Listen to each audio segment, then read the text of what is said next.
The 1st of January 1844 marked the beginning of Stephen Long's life in the state of Virginia. He was born into a landscape of unforgiving stone and dense timber where the survival of a family depended entirely on the physical endurance of its members. His father was a man of jagged temperament who viewed children as additional hands for the plow rather than individuals to be nurtured. From the moment Stephen could grasp the handle of a bucket, he was pressed into service, carrying water from distant springs until his small shoulders ached with the strain. The domestic atmosphere was one of cold efficiency and frequent corporal punishment for any perceived lapse in productivity. This early exposure to a world without gentleness or mercy began the process of hardening his internal landscape, stripping away the vulnerability common to youth. The family eventually abandoned their exhausted Virginia acreage and migrated westward into the state of Missouri during the early 1850s. This journey was a grueling procession of mud and dust, conducted in a wagon that creaked under the weight of their meager possessions. Missouri was a frontier region where the social order was fragile, and the land itself required a constant struggle to tame.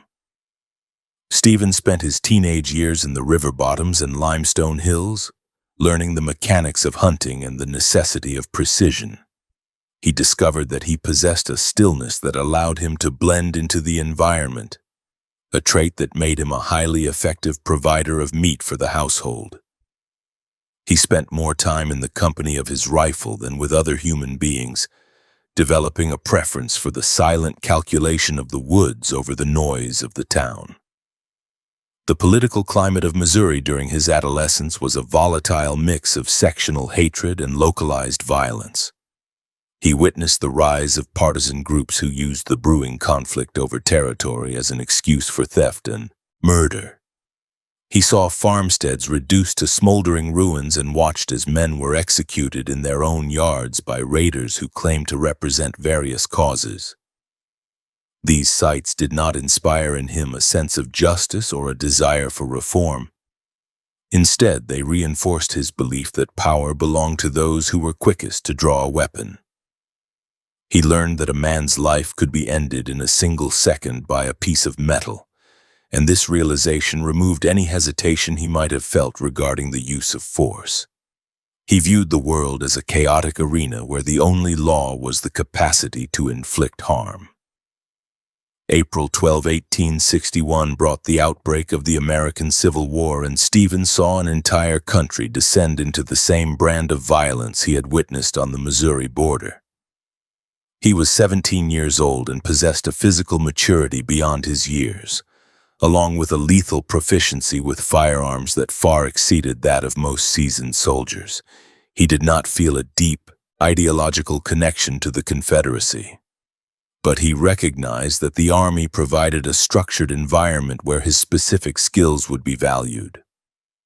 To avoid any future complications, or perhaps to distance himself from a family he had grown to despise, he enlisted under a pseudonym.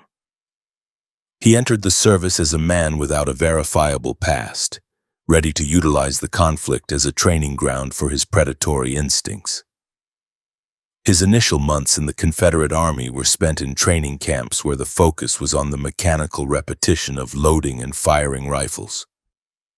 Stephen found the drills tedious because he had already mastered the art of the long-distance shot while hunting in the Missouri brush. He was quickly identified as a natural marksman and was often assigned to specialized units that operated ahead of the main body of infantry. These scouts were expected to move silently through the woods and eliminate Union pickets before an engagement began. He excelled in this role, finding a grim satisfaction in the solitary nature of the work. He would lie in the undergrowth for hours, his breathing synchronized with the wind, waiting for a blue uniform to appear in the center of his sights. The war in the Trans-Mississippi Department was characterized by a lack of traditional battle lines and a high frequency of small, brutal skirmishes.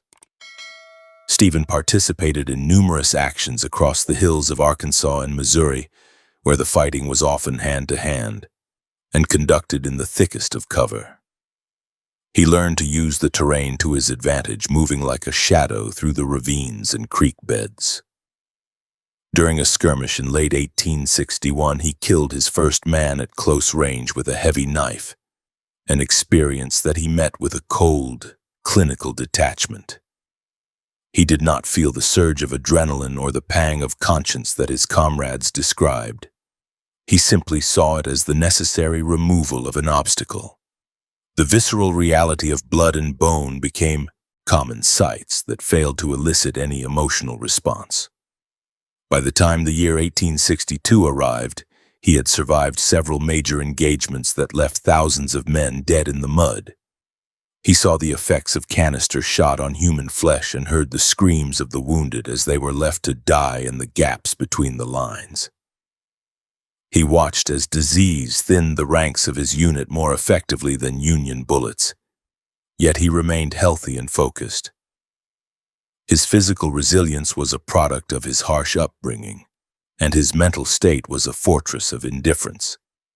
He became known among his peers as a man who could be relied upon for the most dangerous assignments because he seemed to lack the capacity for fear. This reputation allowed him to operate with a degree of autonomy that was rare for a common soldier. The guerrilla warfare of the border states refined his understanding of ambush and deception. He saw how small groups of motivated men could paralyze a much larger force through the calculated use of terror. He observed partisan leaders who operated with a total disregard for the rules of war, executing prisoners and looting civilian properties with impunity.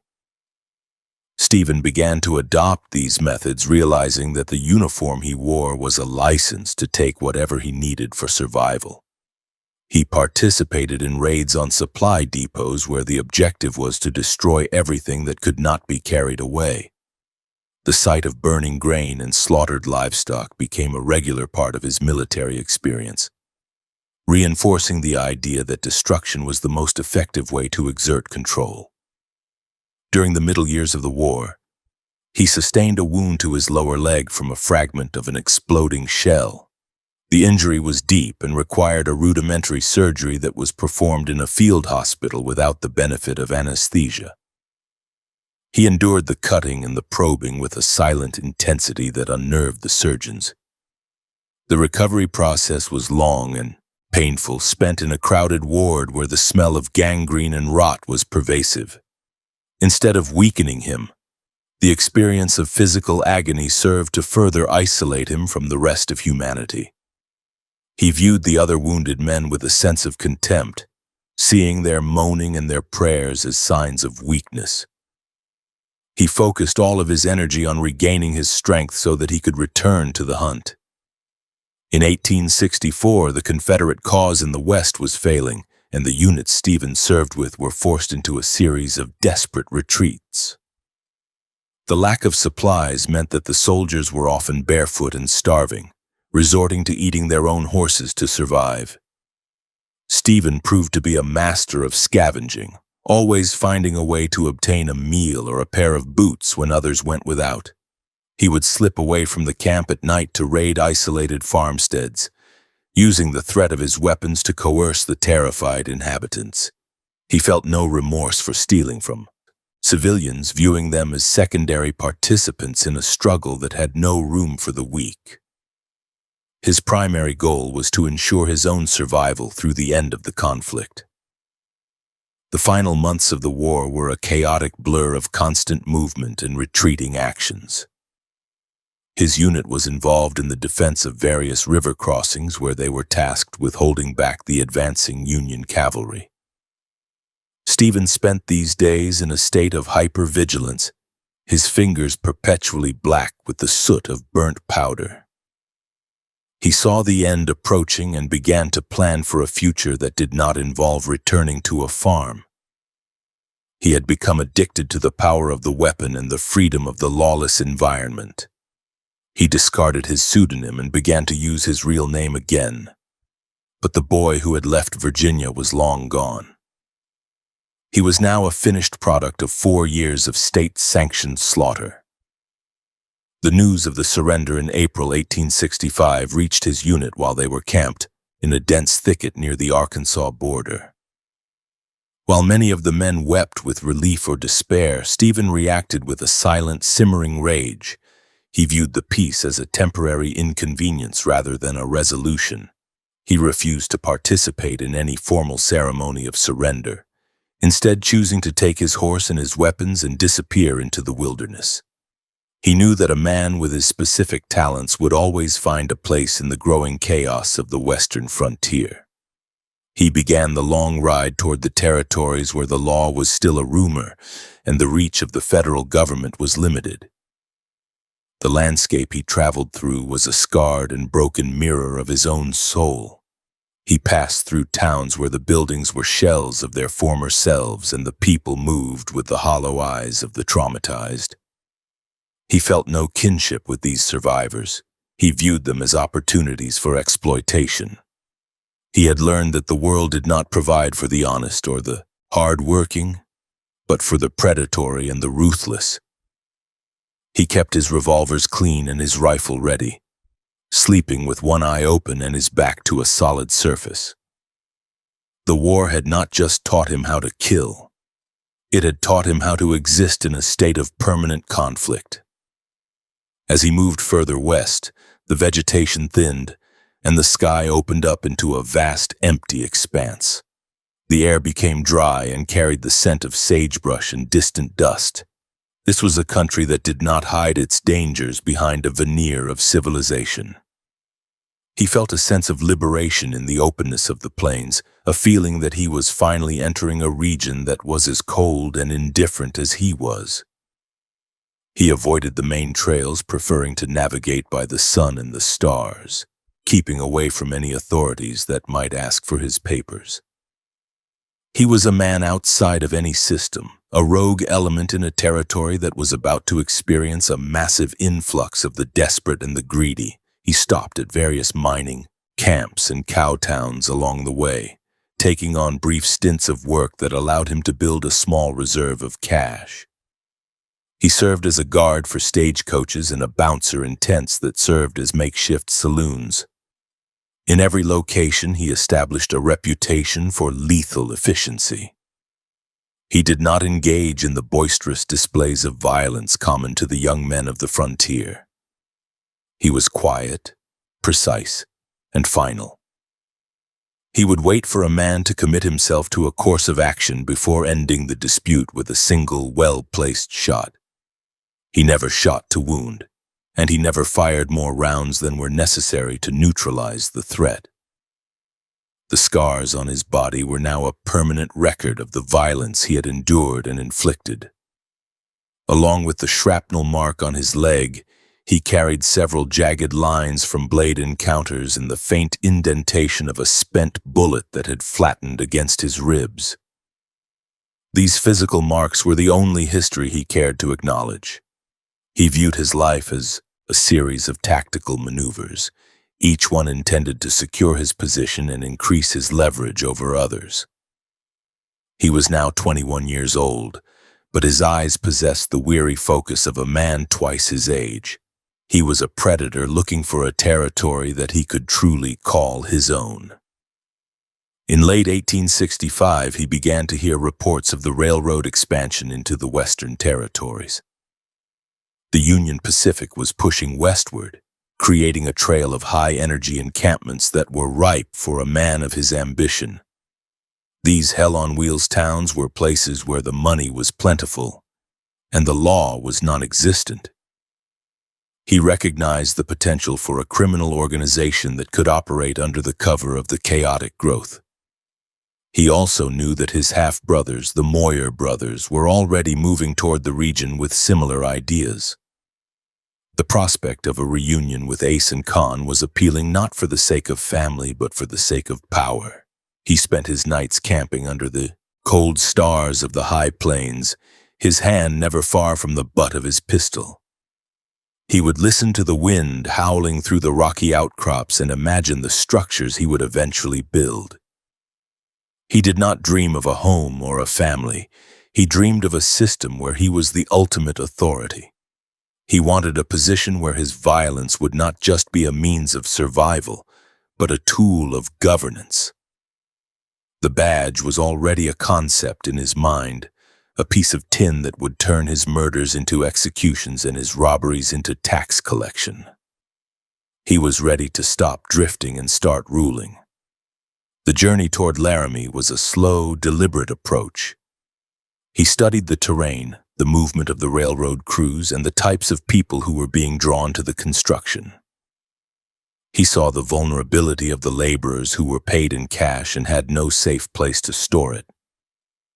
He saw the greed of the merchants who overcharged for every basic necessity. He saw the weakness of the temporary officials, who were more interested in lining their own pockets than in maintaining order.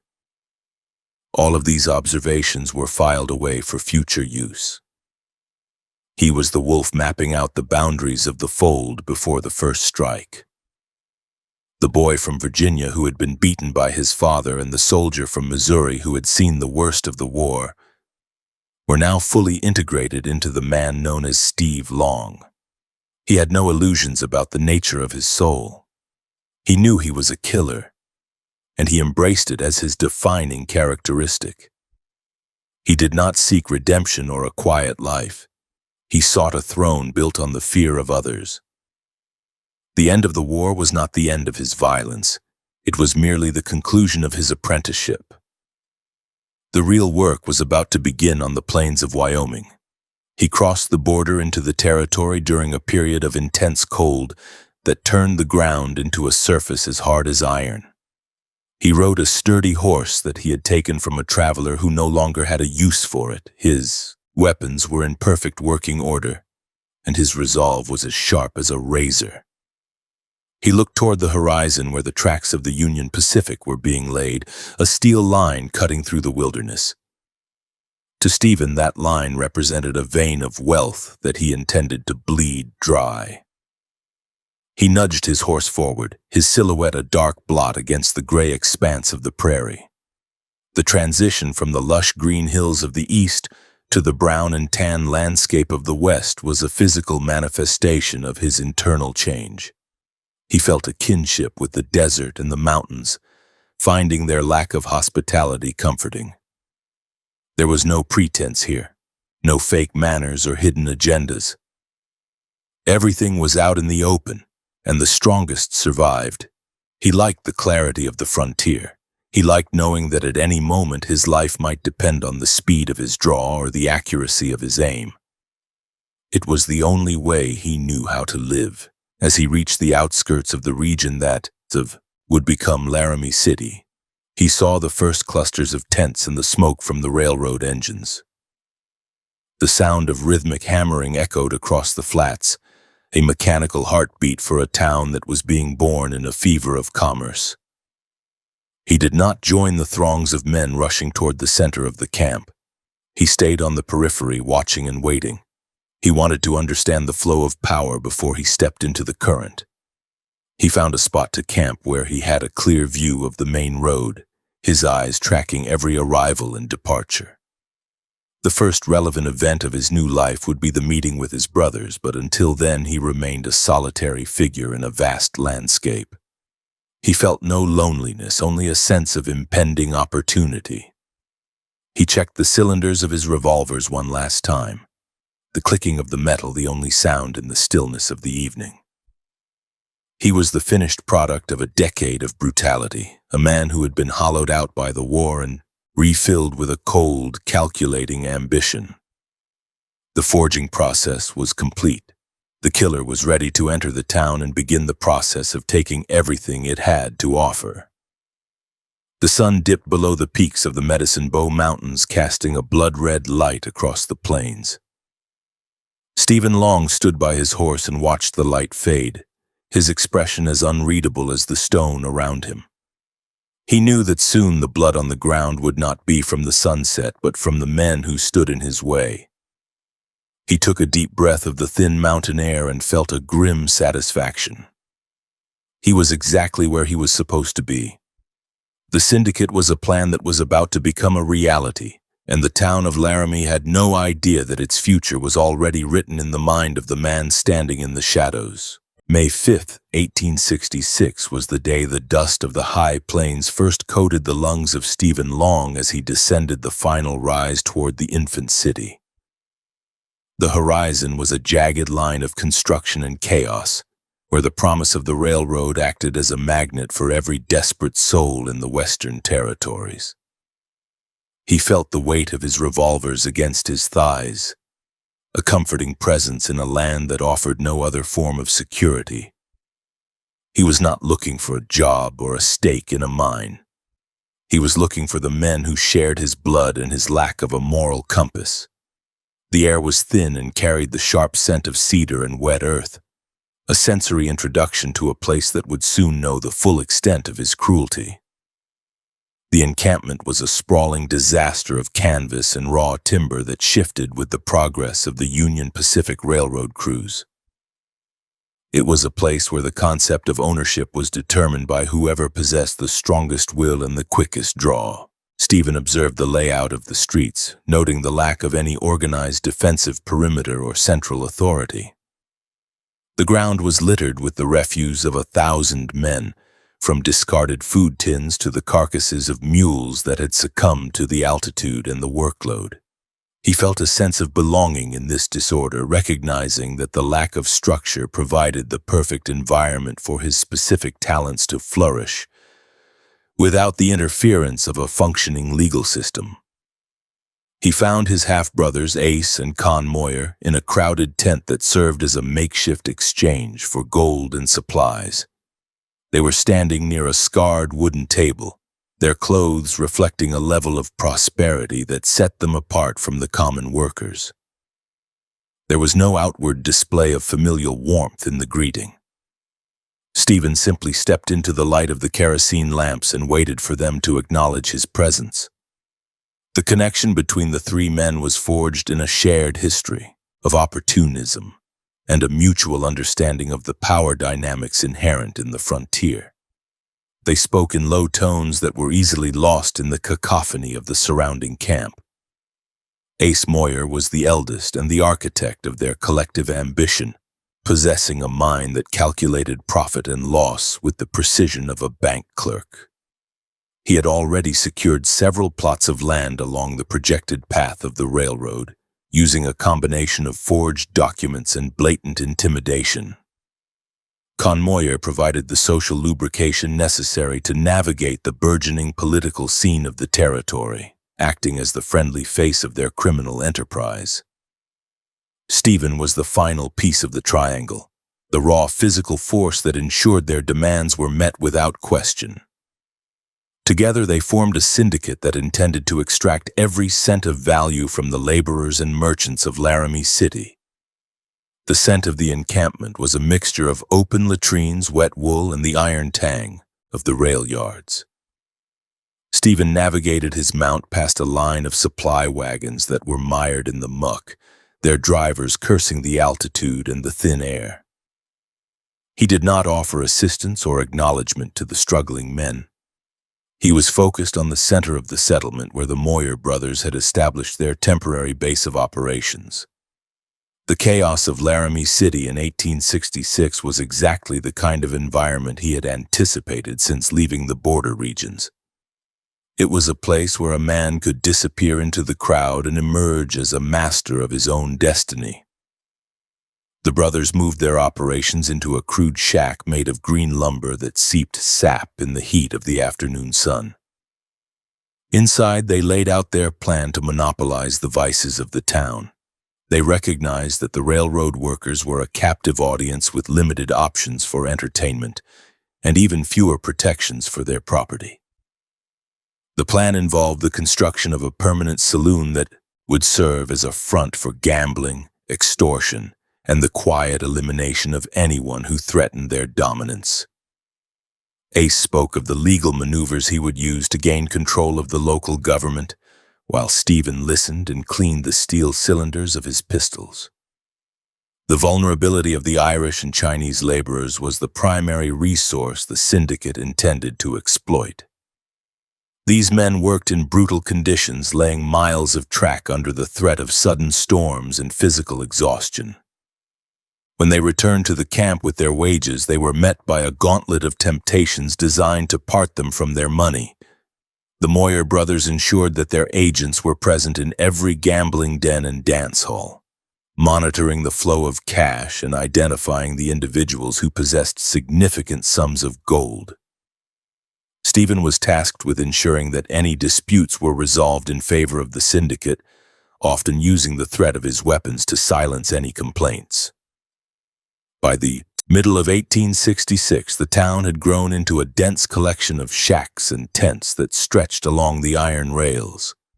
The sounds of construction were constant, a rhythmic pounding of hammers that provided a background noise to the shouts of the traders.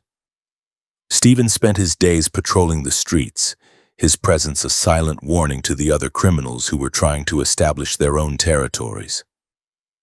He did not engage in the boisterous displays of violence common to the young men of the camp. He was quiet and precise. He would wait for a man to commit himself to a course of action before ending the dispute with a single calculated movement. One of the first acts of the syndicate was to impose a protection fee on the local vendors who sold food and clothing to the workers. Those who refused to pay found their tents slashed and their supplies stolen in the middle of the night. If they complained to the temporary authorities, they were met with indifference or redirected to the Moyer brothers for mediation. Stephen was the one who conducted these visits, standing in the shadows while Ace negotiated the terms of the agreement. The vendors soon learned that the cost of doing business in Laramie City included a regular tribute to the brothers or the risk of losing everything. The physical landscape of the growing town was a testament to the greed that fueled its expansion. The streets were unpaved and frequently flooded, creating a landscape of stagnant pools and deep ruts. There were no trees to provide shade or protection from the wind, and the surrounding plains were a monotonous expanse of brown grass and sagebrush. Stephen found the lack of beauty in the environment to be a reflection of his own internal state. He did not seek comfort or aesthetic pleasure. He sought power and the security that came with being the most feared man in the territory. He viewed the town as a machine that needed to be mastered. As the railroad pushed further west, the influx of supplies became a steady stream of wealth for the syndicate. Wagons and railroad cars arrived daily, carrying everything from flour and whiskey to heavy machinery and luxury goods. The Moyer brothers used their influence to control the distribution of these items, ensuring that their own businesses were always well stocked while their competitors struggled to find inventory. Stephen managed the security of these shipments, often riding with the wagons to ensure they reached their destination without being intercepted by rival gangs. He enjoyed the isolation of the trail and the opportunity to use his skills as a scout. The first body associated with the syndicate's rise was found in a shallow grave on the edge of the prairie in late 1866. He was a small-time gambler who had made the mistake of accusing Con Moyer of using marked cards during a high-stakes game. The man had disappeared from his tent in the middle of the night, leaving behind his belongings and a trail of blood in the dirt. No investigation was conducted by the local officials who were already receiving regular payments from Ace to look the other way. The message was clear to the rest of the community. Any challenge to the brothers would be met with finality. The disposal of evidence was a simple matter in a region where the land seemed to swallow everything. The vastness of the Wyoming plains provided a perfect graveyard for the victims of the syndicate. Stephen handled the most sensitive cases himself, moving the bodies under the cover of darkness to locations where they would never be found. He did not feel any hesitation or guilt during these tasks. He viewed them as a necessary part of maintaining the efficiency of the organization. The disappearance of a few men in a town of thousands was a common occurrence that rarely drew any significant attention from the population. Ace Moyer began to manipulate the local town council, using his wealth to buy the loyalty of the men who held the power to grant business licenses and land titles. He positioned himself as a pillar of the community, a businessman who was invested in the long-term growth of Laramie City. He spoke of the need for order and the importance of supporting local enterprises, all while funneling the profits from their criminal activities into legitimate investments. Khan supported this effort by hosting lavish dinners and social gatherings that allowed the brothers to influence the opinions of the most prominent citizens. They were building a legal shield that would soon be impenetrable. Stephen's weapon maintenance remained his primary obsession, a ritual that focused his mind and prepared his hands for the work of the Syndicate. He would spend hours in the dim light of their shack, disassembling his revolvers and cleaning the brass and steel components until they were flawless. He understood that his value to the brothers was entirely dependent on his ability to use these tools with lethal precision. He did not trust the quality of the ammunition available in the camp, often taking the time to inspect each bullet for defects. He was a man who left nothing to chance, recognizing that a single malfunction could end his reign before it had truly begun. The scent of Laramie in the winter of 1866 was a sharp mixture of wood smoke and frozen earth. The temperature dropped far below zero, turning the mud of the streets into a surface as hard as stone. The canvas tents were replaced by more permanent wooden structures as the town began to solidify its presence on the plains. The Syndicate moved into a larger building that would eventually become the Belle of the West Saloon. The construction was a high priority for the brothers, as it would provide a central location for their operations and a symbol of their growing power. Stephen supervised the laborers, ensuring that the work proceeded despite the freezing conditions. Recruitment of smaller thugs and outlaws into the Syndicate was a strategic move by Ace to expand their reach. These men were given specific roles, such as monitoring the railroad camps or acting as lookouts for the local authorities. They were paid enough to ensure their loyalty, but were kept in a state of fear by Stephen's presence. He made it clear that any betrayal would be met with a swift and violent response. The organization began to function like a military unit, with a clear chain of command and a set of objectives that were relentlessly pursued. The town of Laramie was becoming a private fiefdom for the Moyer brothers. The intimidation of the railroad foreman was a key step in securing the Syndicate's control over the laborers. The foreman was a man of strong character who initially resisted the brothers' attempts to interfere with the work crews.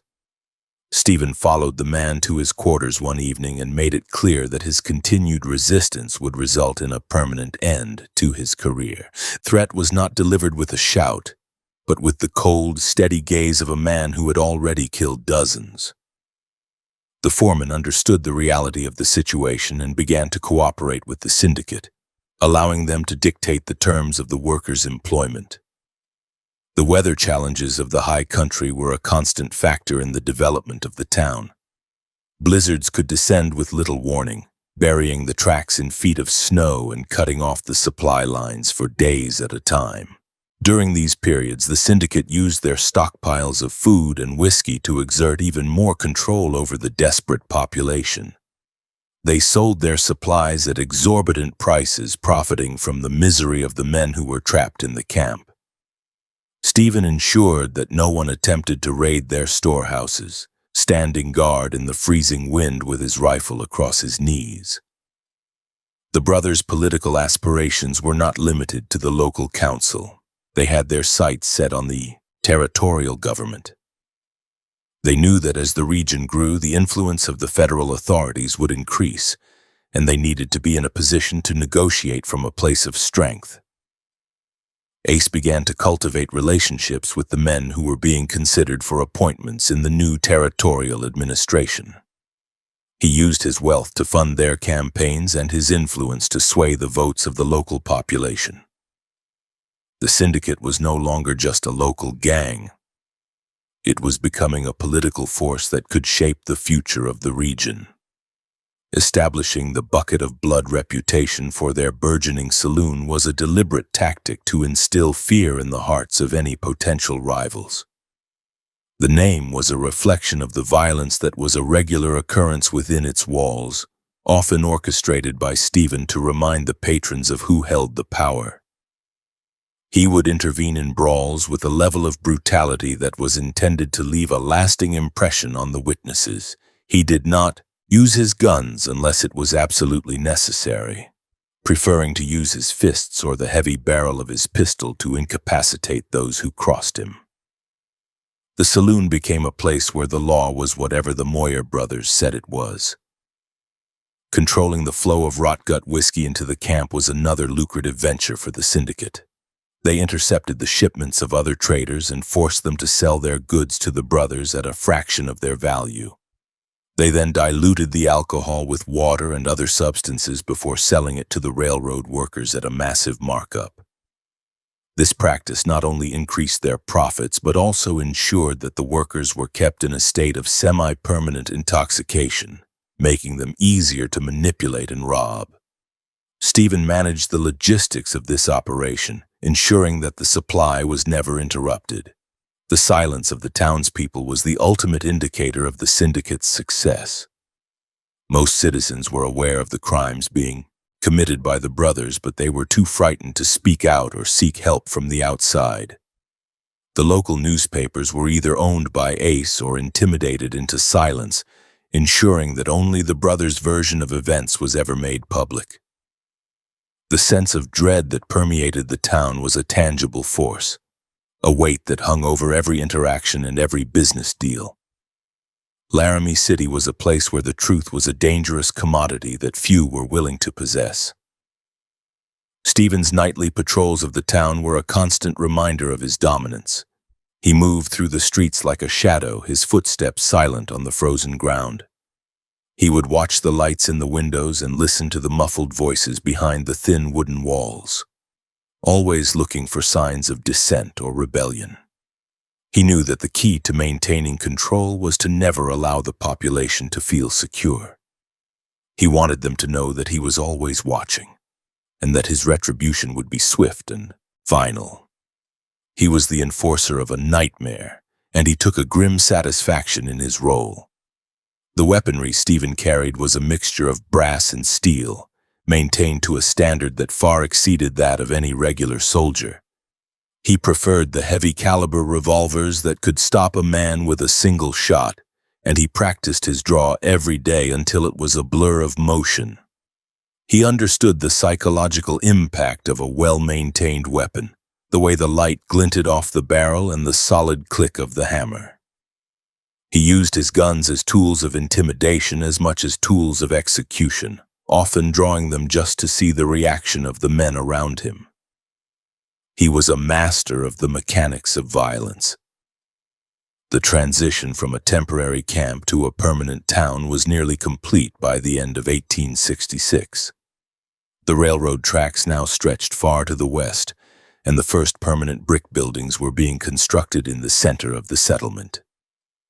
The Moyer brothers were among the largest landowners in the region, and their influence was felt in every aspect of the town's life. The syndicate was a well-oiled machine that generated thousands of dollars in profit every month, much of which was funneled into the expansion of their criminal empire. Stephen Long was the heart of this machine, the cold, lethal core that kept everything running. The vulnerability of the Chinese immigrants who worked on the railroad was particularly exploited by the syndicate. These men were often kept in segregated camps and given the most dangerous jobs, with little or no legal protection. The Moyer brothers viewed them as a convenient source of cheap labor and easy targets for theft. They imposed special taxes on the Chinese camps and used Stephen to enforce their demands. The immigrants were powerless to resist as they had no standing in the local courts and were often targeted by the white laborers as well. The syndicate's cruelty knew no boundaries when it came to the pursuit of profit. The mental state of Stephen Long in this environment was one of absolute focus and total lack of empathy. He did not form any connections with the people of the town, nor did he seek any form of companionship outside of his brothers.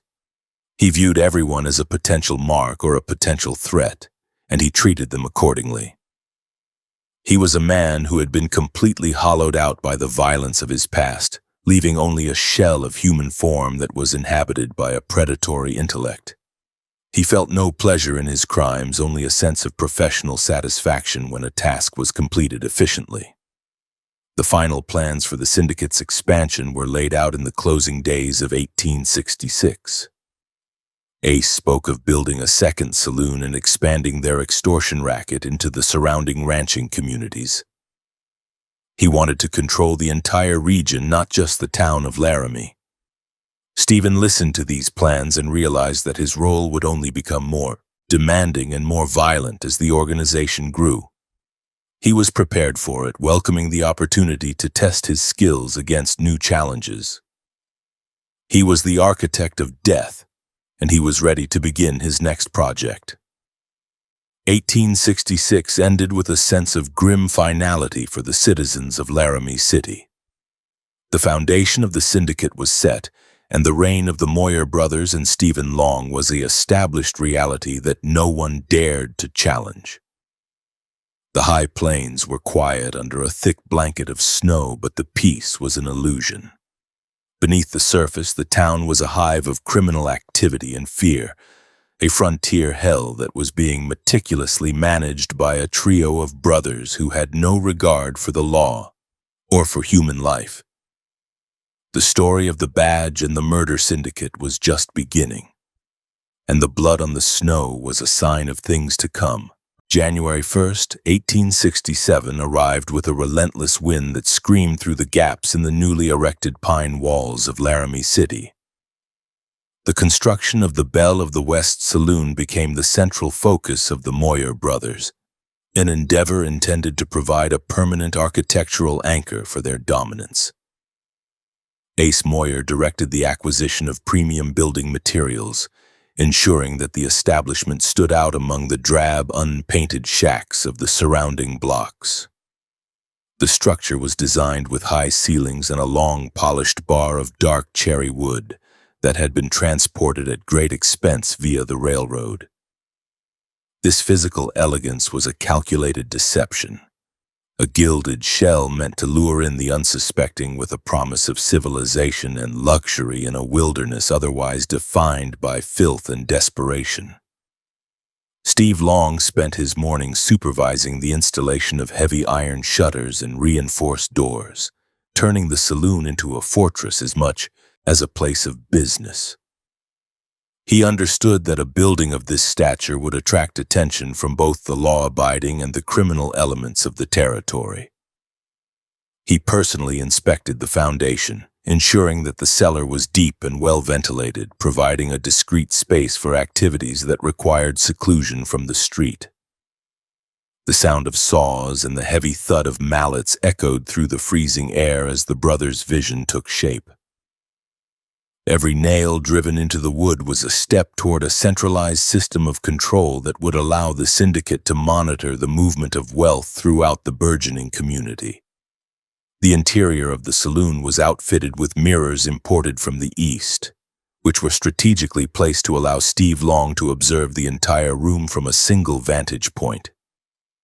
These glass surfaces reflected the flickering light of ornate brass chandeliers, creating an atmosphere of false warmth that masked the predatory intent of the owners. Ace Moyer insisted on the finest gambling tables covered in deep green felt and equipped with subtle modifications that ensured the house always maintained an advantage. The brothers were not content with the random chance of fair play. They required a guaranteed return on every hand dealt. Moyer focused on the recruitment of professional dealers and barkeeps who were skilled in the arts of deception and the quiet management of troublesome patrons. By February 1867, the Moyer brothers had begun their foray into the local political infrastructure, recognizing that legal authority was the most effective shield for their criminal pursuits. Ace used his accumulated wealth to fund the appointment of sympathetic men to the nascent town council. effectively buying the votes necessary to pass ordinances that favored their business interests. He positioned himself as a visionary developer, a man who was bringing order and prosperity to a chaotic frontier. This political maneuvering provided a veneer of legitimacy that made it difficult for legitimate reformers to gain a foothold. The brothers were weaving a web of influence that extended from the highest offices of the territory down to the lowliest alleys of the railroad camp. Steve Long's role during this phase involved the systematic intimidation of any independent business owners who resisted the brothers' expansion. He visited the smaller saloons and dance halls, making it clear that their continued operation was contingent upon a percentage of their profits being funneled back to the Moyer Syndicate. He did not need to shout or engage in overt displays of violence during these encounters. His reputation as a remorseless gunman was sufficient to compel cooperation. He would stand near the entrance of a competitor's establishment, his hand resting on the grip of his revolver until the owner agreed to the terms of the arrangement. These visits were clinical and efficient, resulting in a steady stream of income that funded the completion of the Belle of the West. The construction of the saloon also included a second story with private rooms that were intended for the entertainment of high-profile visitors and local officials. These rooms were furnished with plush carpets and heavy velvet curtains, providing a space where the brothers could conduct their most sensitive negotiations in total privacy. Moyer used these facilities to host influential men from the railroad and the territorial government, providing them with expensive whiskey and the company of women who were under the syndicate's control. This strategy allowed the brothers to gather intelligence on upcoming land deals and legislative changes, giving them a significant advantage over their rivals. They were creating a system of mutual dependency that made their removal from power nearly impossible. The early spring of 1867 brought a thaw that turned the streets of Laram into a morass of deep, sticky mud. But the internal operations of the syndicate remained steady. The Moyer brothers finalized the paperwork for their business licenses, ensuring that every aspect of the Belle of the West was documented and legally sound. They used their political connections to push through a series of vague laws regarding public order and property rights, which could be selectively enforced to target anyone who opposed them. This legal framework was the true foundation of their power, allowing them to use the machinery of the state to protect their illicit activities. Steve Long was the enforcer of these laws, a man who could turn a minor dispute into a fatal encounter under the guise of maintaining the peace. As the saloon approached its grand opening, the brothers orchestrated a propaganda campaign to frame themselves as the defenders of Laramie's future. They donated small sums to local charities and paid for the construction of a small schoolhouse, using these acts of public service to deflect any criticism of their methods. The local townspeople, many of whom were struggling to survive in the harsh environment, were eager for any sign of stability and were often willing to overlook the darker side of the brothers' empire. The syndicate was a predator that had learned to mimic the behavior of its prey, blending into the community while preparing for the slaughter. The atmosphere in the town was one of forced optimism, a collective agreement to ignore the growing shadow of the Moyer brothers. Steve Long spent his evenings in the shadows of the unfinished saloon, practicing his draw in the mirrors of the main hall. He watched his own reflection with a cold, analytical eye, looking for any hesitation in his movements. He understood that the success of the syndicate depended on his ability to execute the brothers' orders without failure. He did not consider himself a criminal or a lawman. He viewed himself as a necessary component of a larger machine. His physical conditioning was a priority, and he avoided the excesses of the men around him, maintaining a level of discipline that made him an object of both fear and curiosity. He was the silent center of the storm that was about to break over the town. The arrival of a group of independent miners from the Medicine Bow Mountains in late March 1867 provided the first test for the Syndicate's new headquarters. These men were flush with gold and were not accustomed to the structured extortion of the railroad town. They entered the partially finished Belle of the West and began to vocalize their displeasure with the high prices and the crooked games. Steve Long stepped out of the shadows and intervened before the situation could escalate into a full-scale riot. He used the butt of his pistol to silence the most vocal of the miners. A strike delivered with such speed and force that the man was incapacitated before he could draw his own weapon. The rest of the group fell, silent, realizing that they were dealing with a level of lethality they had not encountered in the hills. Following this incident, Ace Moyer instructed the local press to report the event as a successful intervention by a concerned citizen who was protecting private property. This manipulation of information ensured that the public viewed Steve Long not as a thug, but as a necessary deterrent against the lawlessness of the transient population. The brothers were carefully curating Long's public image, preparing for the moment when they would officially place a badge on his chest.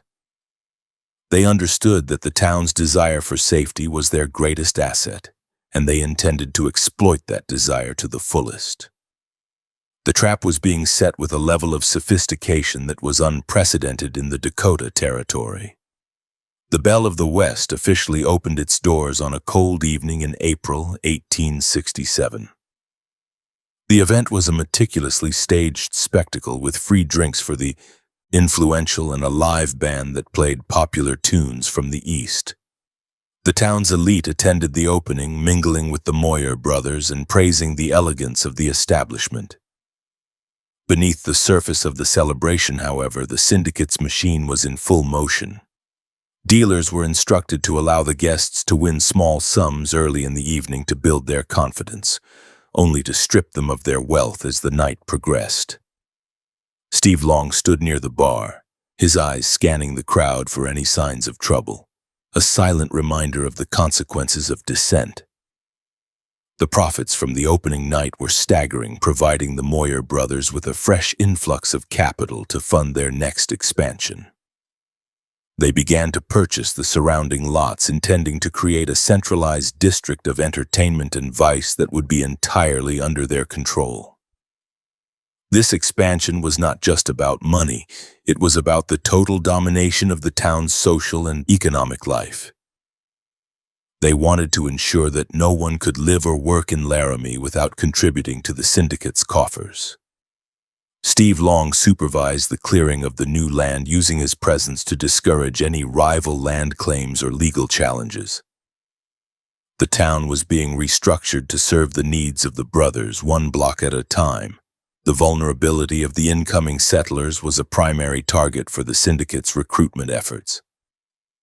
Ace Moyer identified young men who had been displaced by the war and offered them positions as security for their various enterprises. These men were given a small salary and a place to sleep, but their primary compensation was the sense of power that came with working for the Moyer brothers. Steve Long was responsible for training these recruits, instilling in them a sense of absolute loyalty and a willingness to use violence whenever instructed. He did not seek to be their friend. He sought to be their commander, creating a small army of enforcers who could be deployed throughout the town at a moment's notice. The scent of the saloon was a mixture of expensive tobacco, cheap perfume, and the sharp tang of spilled whiskey. It was a sensory environment that Steve Long found comfort in, a place where the rules were clear and the consequences were immediate. He spent most of his time within the walls of the Belle of the West, becoming a fixture of the establishment. The patrons learned to avoid his gaze, instinctively sensing the lethal energy that he radiated. He was the physical manifestation of the brothers' power, a man who could end a life as easily as he could order a drink. The saloon was the heart of the Syndicate, and he was the pulse that kept it beating. In May 1867, the Moyer brothers began to exert their influence over the local judicial process. They ensured that the newly appointed judge was a man who owed his position to their political connections, creating a system where legal disputes were settled in their favor regardless of the evidence. This control over the courts meant that anyone who attempted to sue the syndicate or report their crimes was met with immediate dismissal or countercharges. The legal system in Laramie had become a weapon in the hands of the brothers, a tool used to silence their victims and protect their assets. Steve Long's actions were now effectively above the law, as there was no one with the authority or the courage to prosecute him. The physical presence of the Belle of the West served as a constant reminder of the syndicate's permanence. While other buildings in Laramie were flimsy and temporary, the saloon was built to last, a symbol of the brothers' long-term commitment to the region. The interior was kept in pristine condition, with the mirrors polished daily and the furniture maintained to a high standard. This attention to detail was part of the gilded trap, creating an illusion of order that distracted from the chaos and corruption that fueled the business. The saloon was the most prominent building in the town, a monument to the success of the Moyer brothers' criminal enterprise. Steve Long's maintenance of his equipment remained a solitary and focused task. He would retreat to his quarters in the rear of the saloon to clean his revolvers, often spending hours on the process. He used high-quality oil and soft cloths to ensure that every mechanism moved with total smoothness. He did not trust the skills of others when it came to his weapons, as he knew that his life depended on their reliability. He also spent time practicing his marksmanship at a secluded spot on the edge of the prairie, firing thousands of rounds until he could hit a target at a distance with uncanny accuracy. He was a craftsman of death, and his tools were always in perfect condition. The Moyer brothers' extortion racket expanded to include the freight companies that operated in the territory. They used their political influence to block the permits of any company that refused to pay their fees, effectively cutting off their ability to transport goods. Steve Long would meet with the company representatives, delivering the brothers' demands with a cold finality. The freight companies, realizing that they had no legal recourse, were forced to comply, adding another layer of income to the syndicate's growing empire. The brothers were now in a position to control the flow of all supplies into and out of Laramie, giving them power over the very survival of the community. The intimidation of the local clergy and school teachers was another tactic used to consolidate their control. Ace Moyer realized that these individuals held a degree of moral authority in the town and could potentially become leaders of a resistance movement. He made a point of making large public donations to the church and the school, while Steve Long made quiet, private visits to the leaders of these institutions. The message was clear. As long as they remained silent about the syndicate's activities, they would be supported. If they spoke out, their safety would no longer be guaranteed. The moral heart of the community was effectively neutered, leaving the population without a voice. The winter of 1867 was particularly harsh, with deep snowdrifts that buried the lower levels of the buildings in Laramie. The Belle of the West became a refuge for the townspeople, who gathered in its warmth to escape the freezing wind. The brothers used this opportunity to further entrench their influence, providing food and coal to the most desperate families. This act of generosity was another layer of the deception, creating a sense of obligation among the citizens that made them less likely to challenge the brothers' authority. The syndicate was positioning itself as the true provider of the town, replacing the traditional structures of government and community. Steve Long's mental state during this period was one of calculated detachment. He saw the people of Laramie as a resource to be managed rather than a community to be part of. He felt no connection to the families he was helping or the men he was intimidating. His only loyalty was to the syndicate and the Moyer brothers, And even that was based on a shared interest in power rather than emotional ties. He lived in a state of permanent alertness, his mind always assessing the risks and rewards of every situation. He was a man who had completely embraced the predatory nature of the frontier, finding a sense of purpose in the application of lethal force. The recruitment of a secondary enforcer named Lee Thompson in late 1867 provided Steve Long with a capable assistant who shared his lack of conscience. Thompson was a veteran of the border wars who had been drifting through the territories looking for work. Long recognized his potential and brought him into the inner circle of the syndicate, assigning him to manage the day-to-day intimidation of the smaller businesses. This allowed Long to focus on the high-level threats and the management of the brothers' political connections.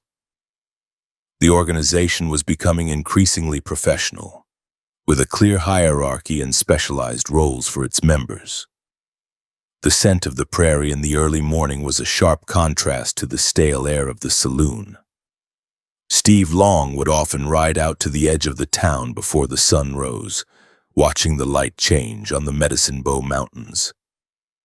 This was the only time he felt a sense of peace, a brief reprieve from the demands of the syndicate. He would sit on his horse and look out over the vast, empty expanse, realizing that the town of Laram was a tiny island of human greed in an indifferent wilderness. He knew that the empire he was helping to build was a fragile thing, held together only by fear and the speed of his draw. As 1868 approached, the Moyer brothers began to plan for their most ambitious move yet, the formal takeover of the town's law enforcement. They realized that while their unofficial control was effective, a legal title would provide them with even greater power and protection. They began to lobby the territorial governor for the appointment of an official marshal for Laramie City, with the intention of placing Steve Long in the position. This move would be the final piece of the gilded trap, turning the syndicate into the official government of the town. The transition from outlaws to lawmen was a strategic evolution that would allow them to commit their crimes with the full support of the state. The town of Laramie was now a place where the truth was buried under layers of deception and fear. The citizens moved through their lives with a cautious silence, knowing that any misstep could bring the attention of Steve Long or the Moyer brothers. The Belle of the West stood as a constant reminder of who held the power, its elegant facade masking the corruption within. The syndicate was a well-oiled machine that had successfully co-opted the political, economic, and social life of the community. The trap was fully set, and the people of Laramie were already caught in its gilded teeth. Steve Long's final preparations for his official role involved the acquisition of a new set of firearms and a tailored suit that would provide a professional appearance. He understood that as a marshal he would need to present an image of authority and competence. He studied the local laws and regulations not to follow them, but to understand how they could be used as weapons against his enemies.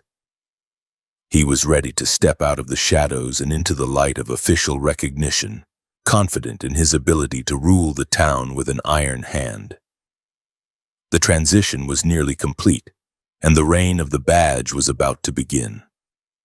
The scent of the high plains in the late evening was cold and carried the promise of more snow. Steve Long stood on the porch of the Belle of the West and looked down the main street of Laramie, watching the lights flicker in the windows. He felt a sense of grim anticipation, knowing that his life was about to change in a significant way. He reached into his pocket and touched the cold metal of the badge that Ace Moyer had recently acquired through his political contacts. It was a simple piece of tin, but it represented the total domination of the town. He was no longer just an enforcer. He was about to become the law. The Moyer brothers joined him on the porch, their expressions reflecting a shared sense of triumph. They had successfully built a criminal empire from the mud and chaos of a railroad camp, and they were now on the verge of total control. They spoke in low tones about their plans for the future, imagining a territory where their word was final and their wealth was limitless.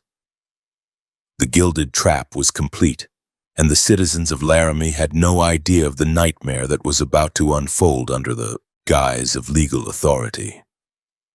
The year 1867 ended with a sense of impending doom for those who knew the truth, and a false sense of security for those who didn't. Steve Long looked at his brothers and nodded, his expression remaining as unreadable as ever. He was ready for the next phase of the Syndicate's expansion, ready to use the badge to run a murder syndicate with a level of efficiency that would shock the territory. He turned and walked back into the warmth of the saloon, the heavy doors closing behind him with a final echoing thud. The reign of the iron sight was imminent, and the blood that had already been spilled was only a fraction of what was to come. The foundations of the frontier hell were now solid, and the architects were ready to begin their work in earnest. October 22nd, 1867 was the day the sun cast a long, cooling shadow across the Laramie plains as the silver star was first pinned to the chest of Stephen Long.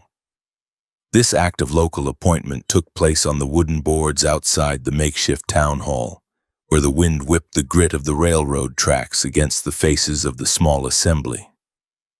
The Moyer brothers stood behind the new officer, their expressions fixed in a state of cold calculation that matched the temperature of the high-altitude air. This metal badge was not a symbol of duty or the protection of the innocent. It was a physical permit for state-sanctioned execution that effectively positioned the syndicate above the very laws it pretended to uphold. Long accepted the position with a silent nod, his fingers brushing the cold surface of the tin before he adjusted the weight of the gun belt on his hips. He did not offer a speech or a promise of reform to the citizens watching from the shadows of the nearby storefronts. His presence alone communicated the transition from private enforcer to public killer. Less than 3 hours after the appointment, the first test of this new authority occurred during a chaotic street brawl near the rail yards.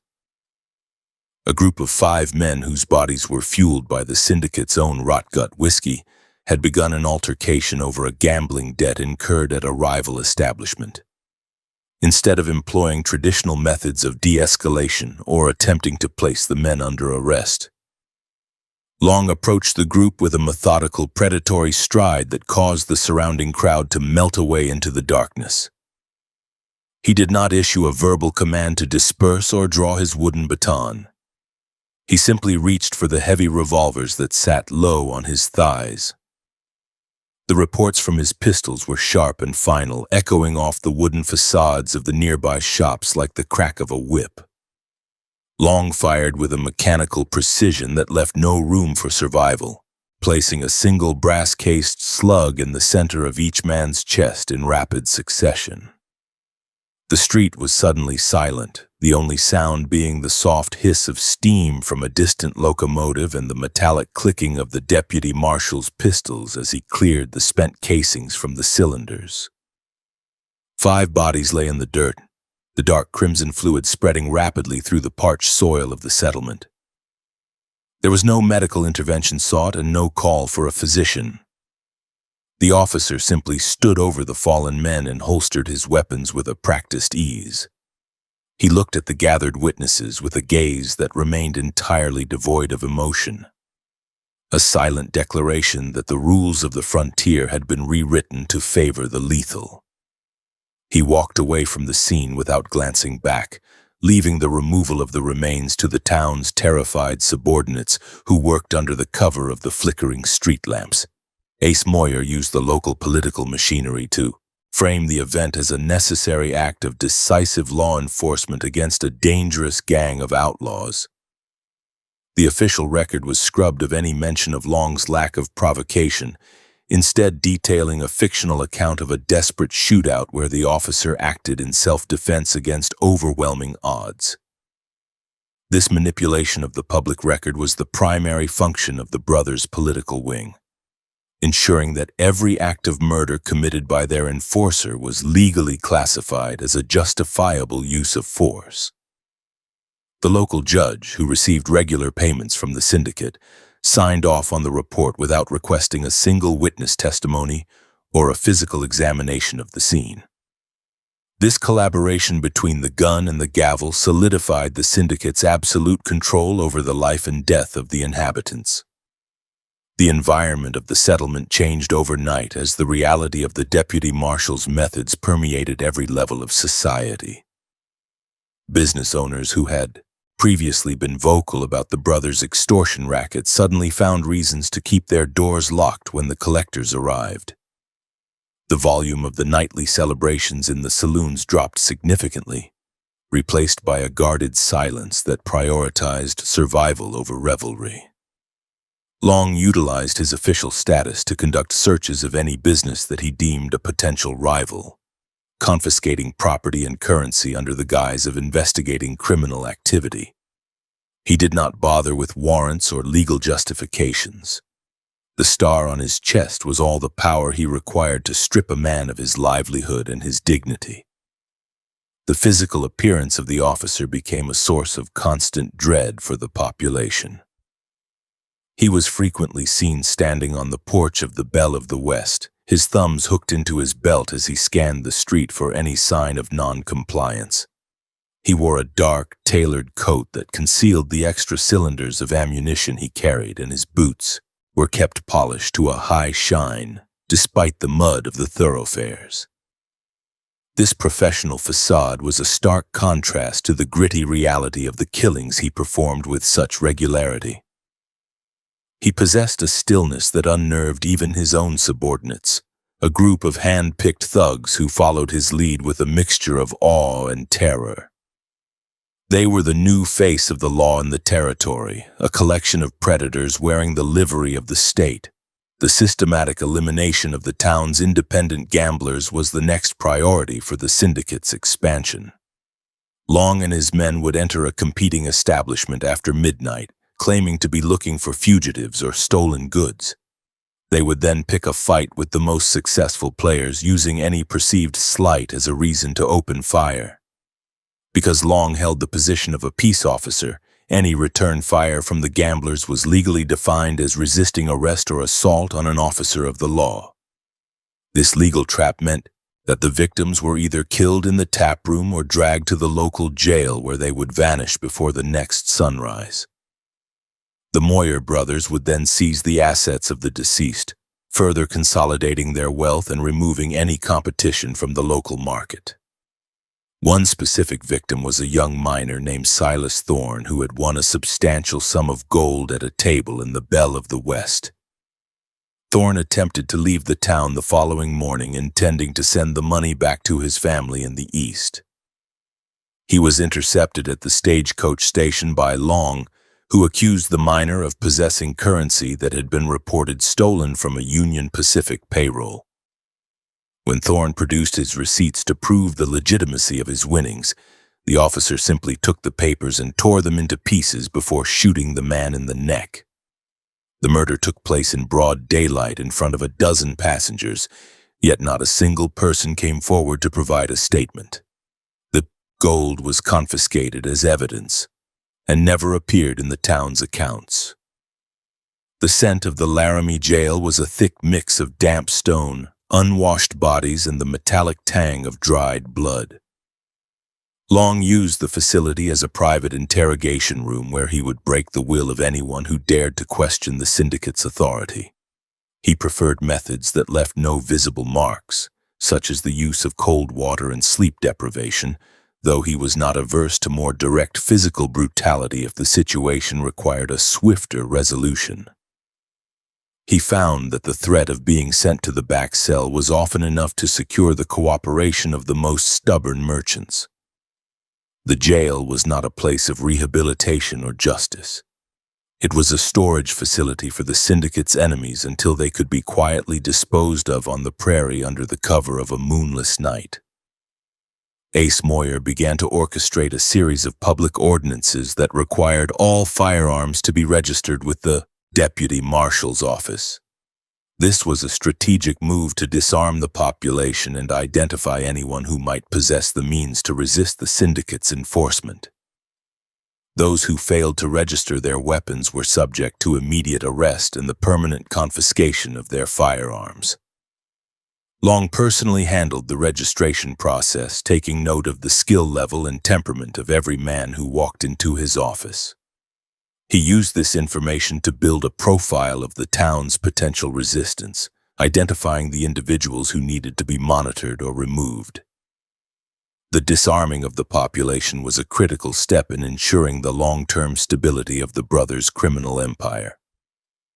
By the end of October, the number of confirmed kills attributed to Stephen Long since his appointment had reached double digits. Each death was recorded in the official log as a violent confrontation with a known felon, a phrasing that satisfied the distant territorial government in Cheyenne. The officials were too occupied with the complexities of statehood and railroad expansion to investigate the mounting body count in the rail town. They were content to allow the Moyer brothers to maintain order regardless of the cost in human life. This lack of oversight provided the officer with the ultimate freedom to indulge his lethal impulses under the protection of his office. He was the law of the iron sight, and his word was the final judgment for any man who crossed his path. The physical landscape of the town reflected this atmosphere of state-sponsored terror. The buildings along the main street were increasingly owned by the Syndicate, their signs bearing the names of various front companies controlled by Ace Moyer. The boardwalks were kept clear of loiterers, and the sounds of the town were muted by a sense of constant, unspoken vigilance. People moved with their heads down, avoiding eye contact with anyone wearing a silver star. The presence of the deputies at every major intersection served as a constant reminder that the town was under a state of permanent occupation. Laram had been transformed from a chaotic frontier settlement into a disciplined engine of profit for the Moyer brothers, fueled by the lives of those who dared to resist. The officer spent his nights patrolling the alleyways behind the saloons, his footsteps silent on the packed earth. He enjoyed the darkness and the way the shadows obscured his movements, allowing him to observe the town without being seen. He would watch the back doors of the businesses, looking for any illicit meetings or attempts to organize against the Syndicate. If he found more than 3 men gathered in a private space, he would burst in and demand to know the nature of their conversation, often using the threat of his weapons to disperse the group. He was a master of psychological pressure, ensuring that the citizens never felt truly alone or safe from his scrutiny even in their own homes. The vulnerability of the railroad laborers was exploited with a renewed intensity under the cover of the marshal's office. The deputies would conduct safety inspections of the workers' camps, during which they would seize any valuables they found as suspected contraband. If the workers resisted, they were charged with assault and subjected to the brutality of the local lockup. The Syndicate also controlled the local labor contracts, ensuring that any worker who complained about the conditions was immediately blacklisted and driven out of the territory. This system of total economic and physical control meant that the laborers were effectively indentured servants to the Moyer brothers, their wages flowing directly back into the Syndicate's coffers. The intimidation of the local press was finalized in early November when the editor of the local weekly was found beaten nearly to death in an alleyway. The man had been preparing a piece that questioned the legality of the new firearms, ordinances, and the sudden spike in fatal shootings by the Deputy Marshal's office. Following the assault, the newspaper was purchased by a company owned by Con Moyer, and the tone of the article shifted to one of unwavering support for the current administration. Any further mention of the mounting death toll was scrubbed from the pages, replaced by stories of the prosperity and order that the Moyer brothers were bringing to the region. The citizens were left without a voice or a means of documenting the atrocities being committed. Stephen Long's weapon maintenance remained his primary focus during the few hours he spent away from the street. He had acquired a new pair of customized revolvers with ivory grips, the white bone a stark contrast to the blue-black steel of the barrels. He spent his mornings cleaning the mechanisms and checking the tension of the springs, ensuring that the weapons would function flawlessly in any conditions. He practiced his draw in the mirror of his office, the motion becoming a fluid, instinctive reaction that was faster than the human eye could track. He understood that his position was entirely dependent on his ability to remain the deadliest man in the territory, and he dedicated himself to that goal with a singular, cold intensity. The Moyer brothers began to expand their influence into the surrounding cattle country, using the officers' authority to settle land disputes in favor of ranchers who were willing to pay the syndicate's fees. Those who refused to cooperate found their livestock targeted by rustlers who were actually deputies in disguise, or their water rights challenged in the corrupted local courts. Long would lead posses to investigate these crimes, during which he would often execute the very ranchers who had sought his help, claiming they were involved in the thefts themselves. This strategy allowed the syndicate to seize valuable land and water rights throughout the county, turning the entire region into a private ranch for the brothers' interests. The scent of the high plains in late autumn was one of curing grass and the metallic tang of an approaching winter. The officer would often stand on the outskirts of the town and look toward the mountains, his mind calculating the next steps in the syndicate's evolution. He felt no remorse for the men he had killed or the families he had destroyed. They were merely variables in an equation of power that he was determined to solve. He viewed himself as a force of nature, as indifferent and lethal as the blizzards that would soon bury the landscape. The badge on his chest was a tool no different from the pistols at his waist or the knife in his boot, and he used it with a professional efficiency. The intimidation of the local school teachers was conducted with a subtle, persistent pressure that ensured the next generation of Laramie's citizens was raised with a proper respect for the syndicate's authority. Long would visit the schoolhouse during the day, standing in the back of the room while the lessons were being taught. He did not speak to the children, but his presence was a silent warning to the teachers about the boundaries of their instruction. Any mention of the democratic process or the logic of a transparent legal system was met with a pointed look from the Deputy Marshal. The goal was to create a population that was not only terrified but also fundamentally incapable of imagining a world without the Moyer brothers in control. As the weeks progressed, the Belle of the West became the unofficial capital of the territory, a place where the real decisions regarding the future of Laramie were made over glasses of expensive whiskey. The Moyer brothers hosted lavish parties for the railroad executives and territorial officials, using these events to solidify their relationships and ensure a steady flow of investment into their projects. The officer was always present at these gatherings, acting as the silent guardian of the brothers' interests. He would watch the guests with a predatory intensity, ensuring that everyone understood the cost of betraying the syndicate. He was the dark shadow behind the gilded facade, the reminder that the brothers' wealth was built on a foundation of bone.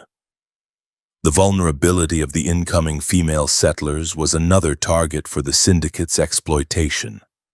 Women who arrived in the town seeking employment were often steered toward the businesses controlled by Moyer, where they were forced into lives of servitude under the threat of arrest or deportation.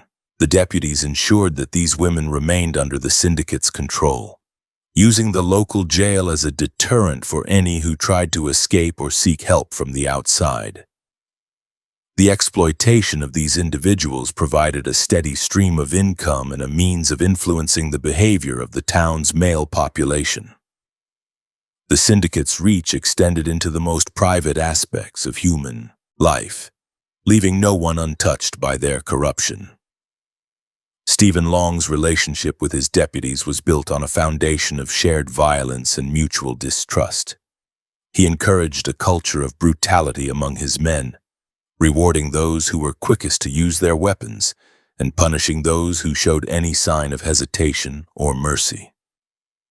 He kept a close eye on their activities, ensuring that they did not attempt to start their own rackets or withhold any of the collected fees. He understood that loyalty was a fragile commodity in a world of criminals, and he maintained his dominance through the constant threat of lethal retribution. His deputies were not his friends.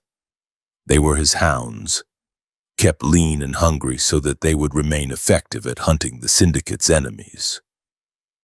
The physical presence of the Laramie Cemetery began to grow at an alarming rate during the final months of 1867.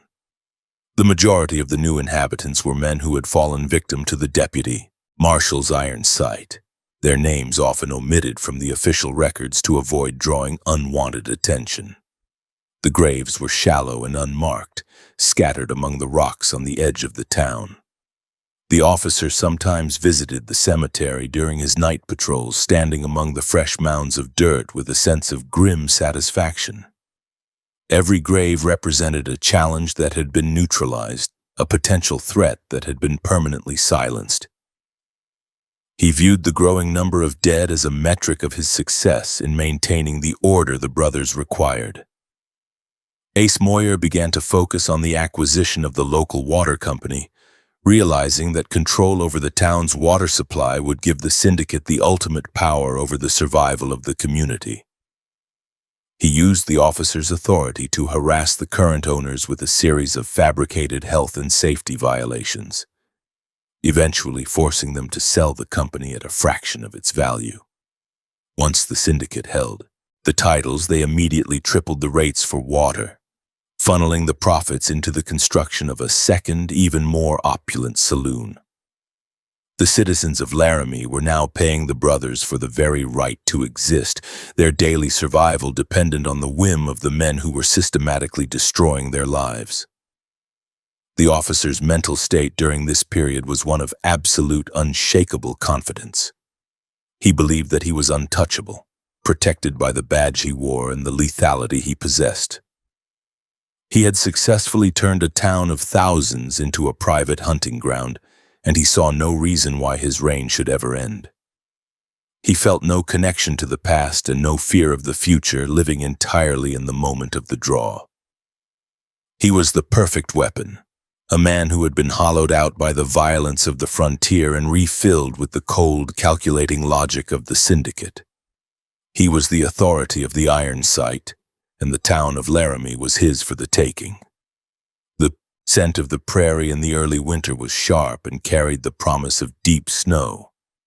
The officer would often stand on the boardwalk of the Belle of the West and watch the clouds gather over the mountains, his mind already planning the next series of eliminations. He knew that the winter would bring a different set of challenges, as the cold and the isolation would test the resilience of the community. He intended to use the harsh conditions to further entrench the Syndicate's power, ensuring that the people of Laramie had nowhere else to turn for food, warmth, or protection.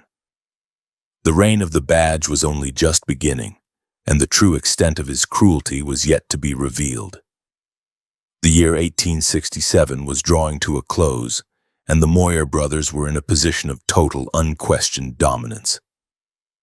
They had successfully built a criminal empire that was fully integrated into the official structures of the government, creating a murder syndicate that was run from behind the safety of a badge.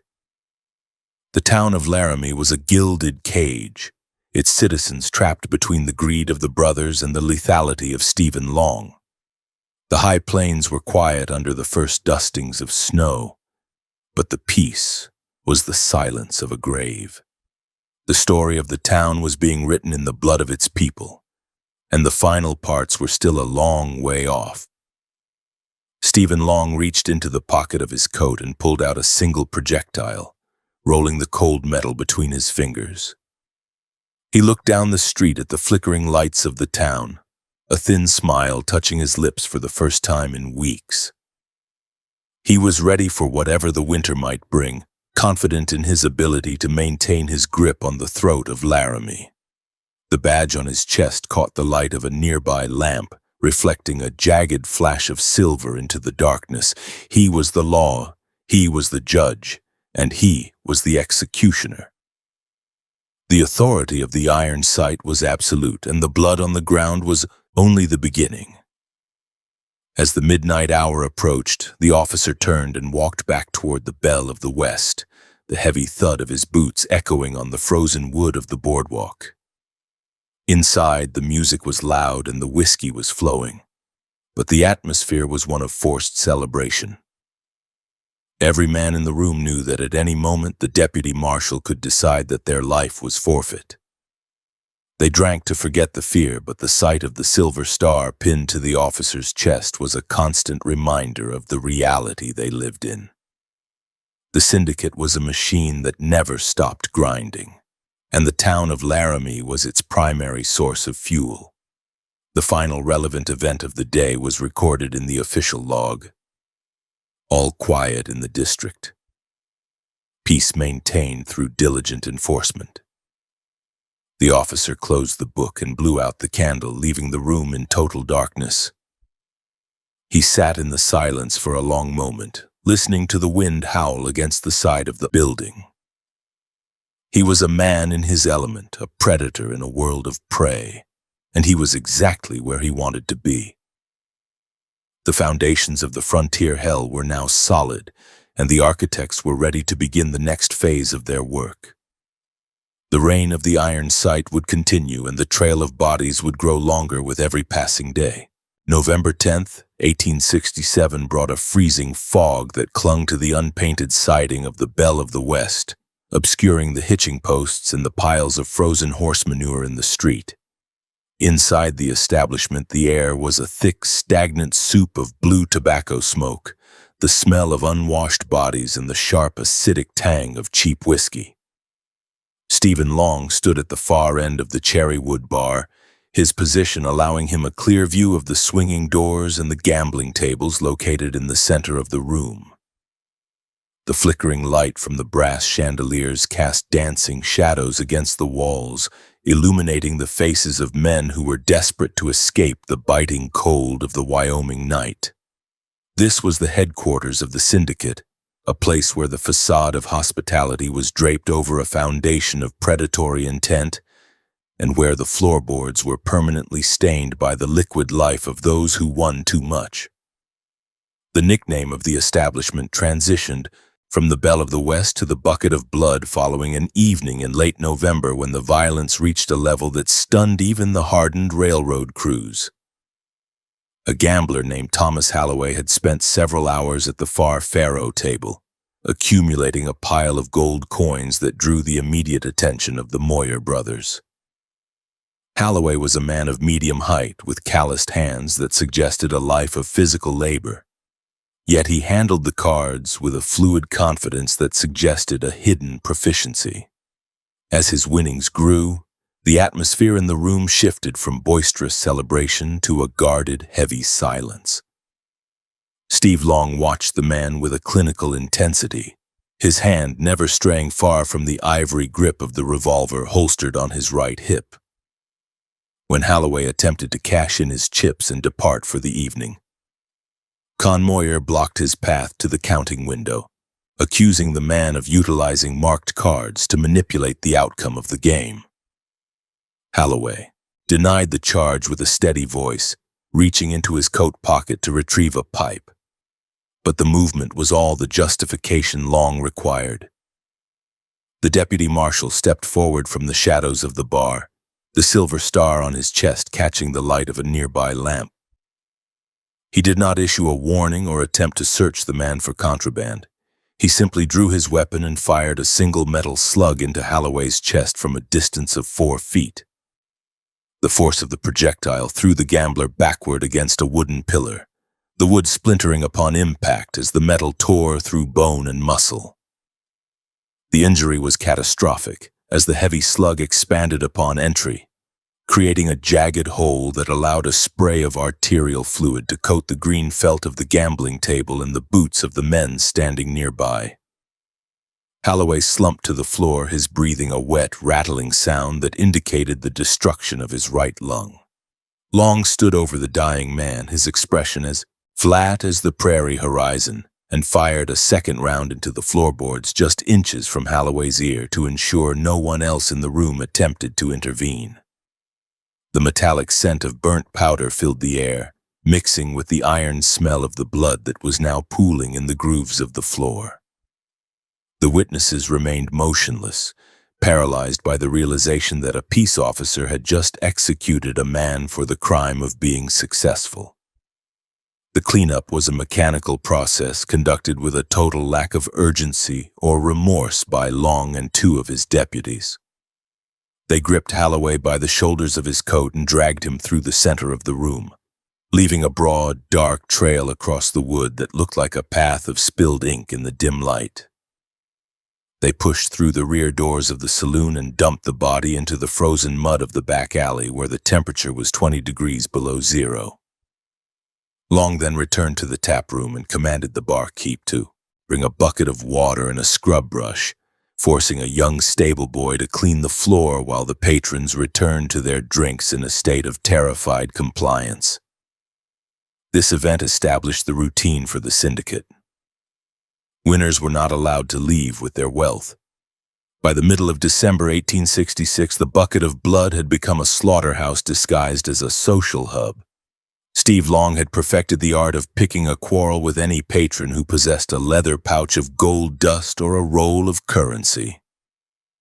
He would wait for a man to become intoxicated and then accuse him of an imagined slight against the Moyer brothers or a violation of a non-existent municipal ordinance. If the man argued, he was shot.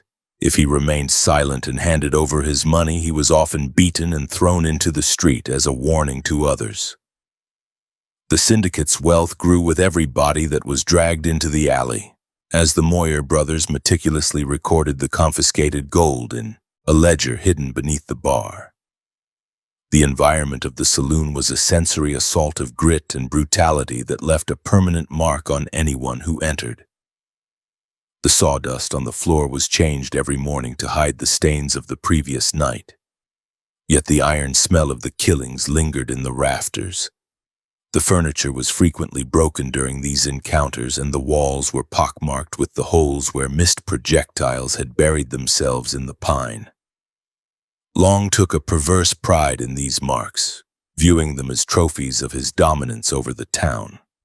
He spent his time between killings maintaining his firearms, the clicking of the metal components providing a rhythmic accompaniment to the hushed conversations of the patrons.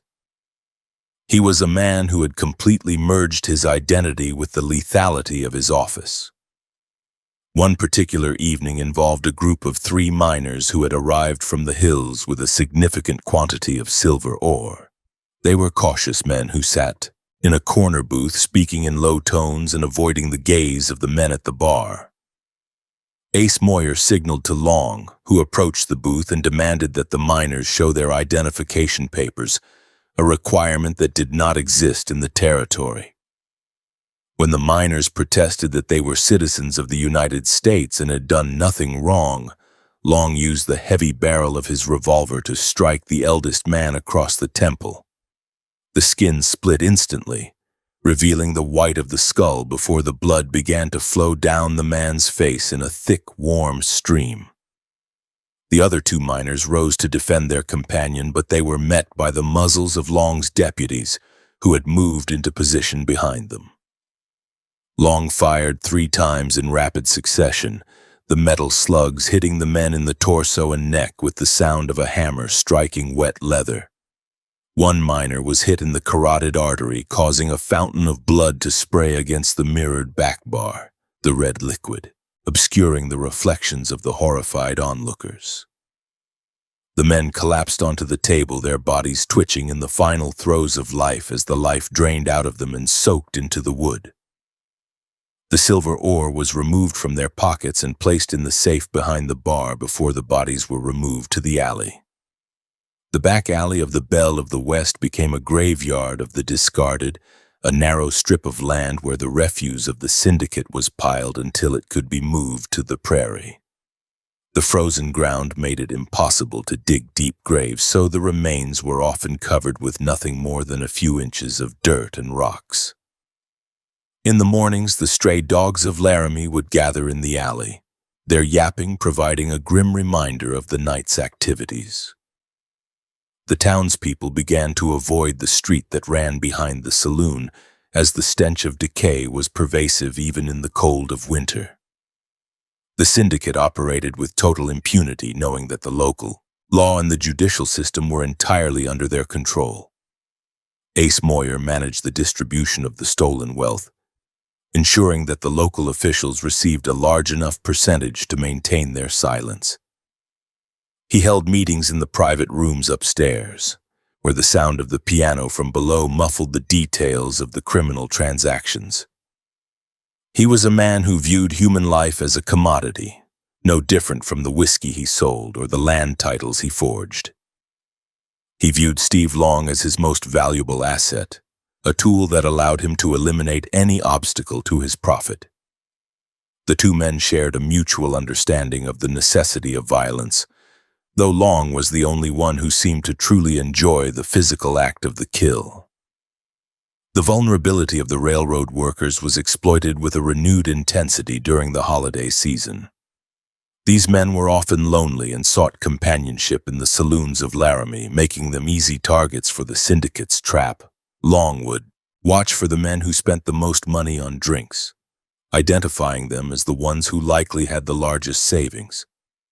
He would then follow them to the door or wait for them in the shadows of the boardwalk, using his badge to justify a search. Most of these encounters ended in a shallow grave on the edge of the town, as Long preferred the finality of a bullet over the complication of a witness. The number of missing persons reports filed with the territorial authorities began to spike, but no action was taken. The physical toll of the violence on Steve Long began to manifest in a perpetual tension in his jaw and a constant scanning of his surroundings. He never sat with his back to a door or a window, and he slept in a room directly above the saloon with a loaded shotgun within reach of his bed. He was a man who lived in a state of permanent combat, his mind always calculating the angles of the next encounter. He had no friends or confidants, only associates who feared him and victims who were dead. He found a strange comfort in the mechanical nature of his work, the way a well-placed slug could end a complex human life in a single second. He viewed the world through the narrow aperture of a gun sight. The scent of the high plains in late 1867 was one of wood smoke and the ozone of an approaching blizzard. Long would often stand on the rear porch of the saloon, looking out over the piles of frozen manure and the dark shapes of the buildings, his mind a void of empathy. He felt no connection to the town or the people who lived in it.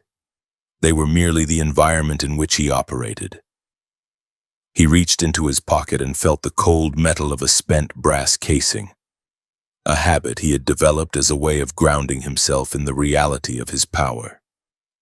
He was the king of the bucket of blood, and his reign was built on a foundation of corpses that grew taller with every passing week. One of the more horrific incidents involved a young man from the East who had come to Wyoming to seek his fortune in the cattle industry.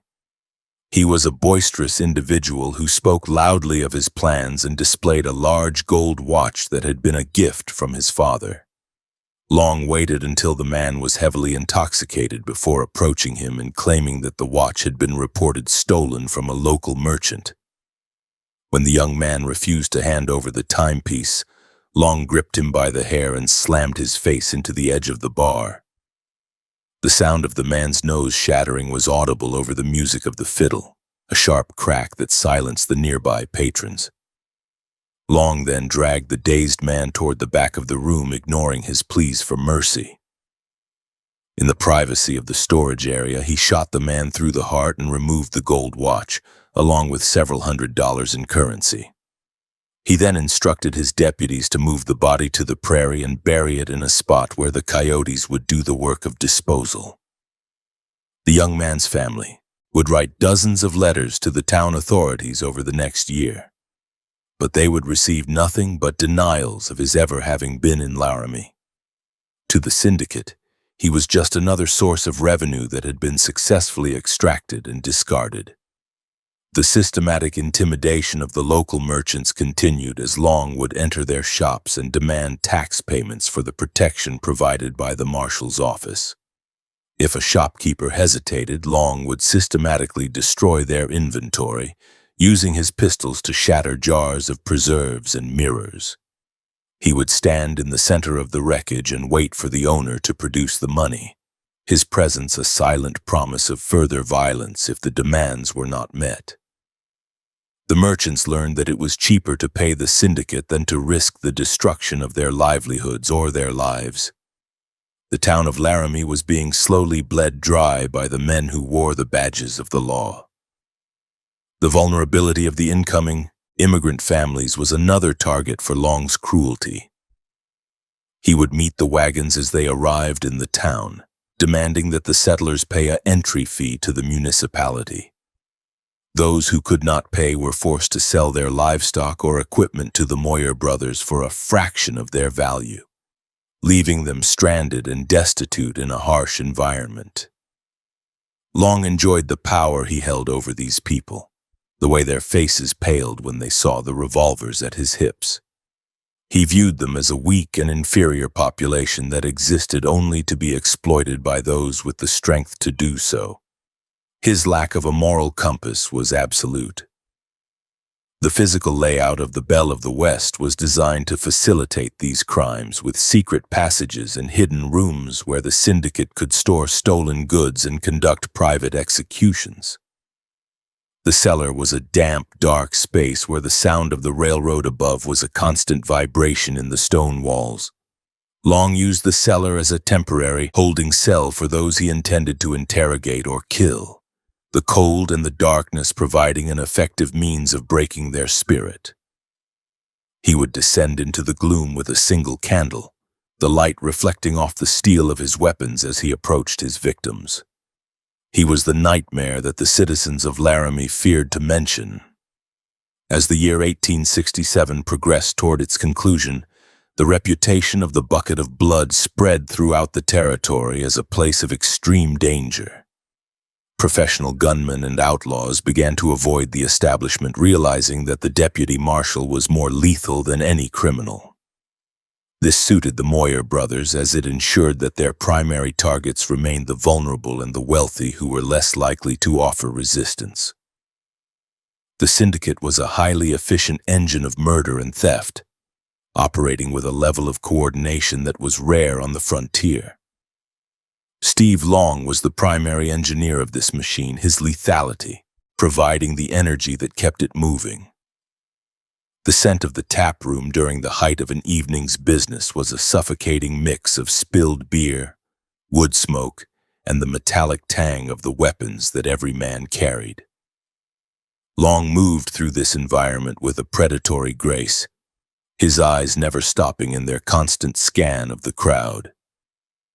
He was looking for the next winner, the next victim who would provide the syndicate with its nightly profit. He felt a sense of grim satisfaction in the knowledge that he was the most powerful man in the room, the one who decided who lived and who died. He was the authority of the iron sight, and his word was the final judgment for everyone in Laramie. The intimidation of the local sheriff was finalized during a late-night meeting in the back room of the saloon.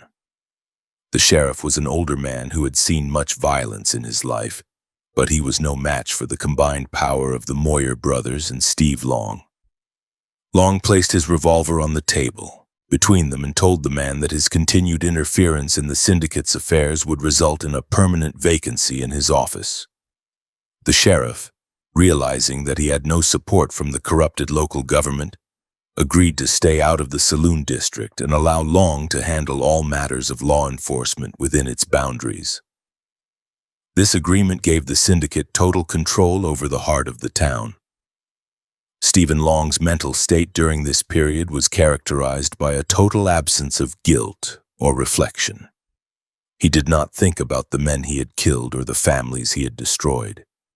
They were merely obstacles that had been removed.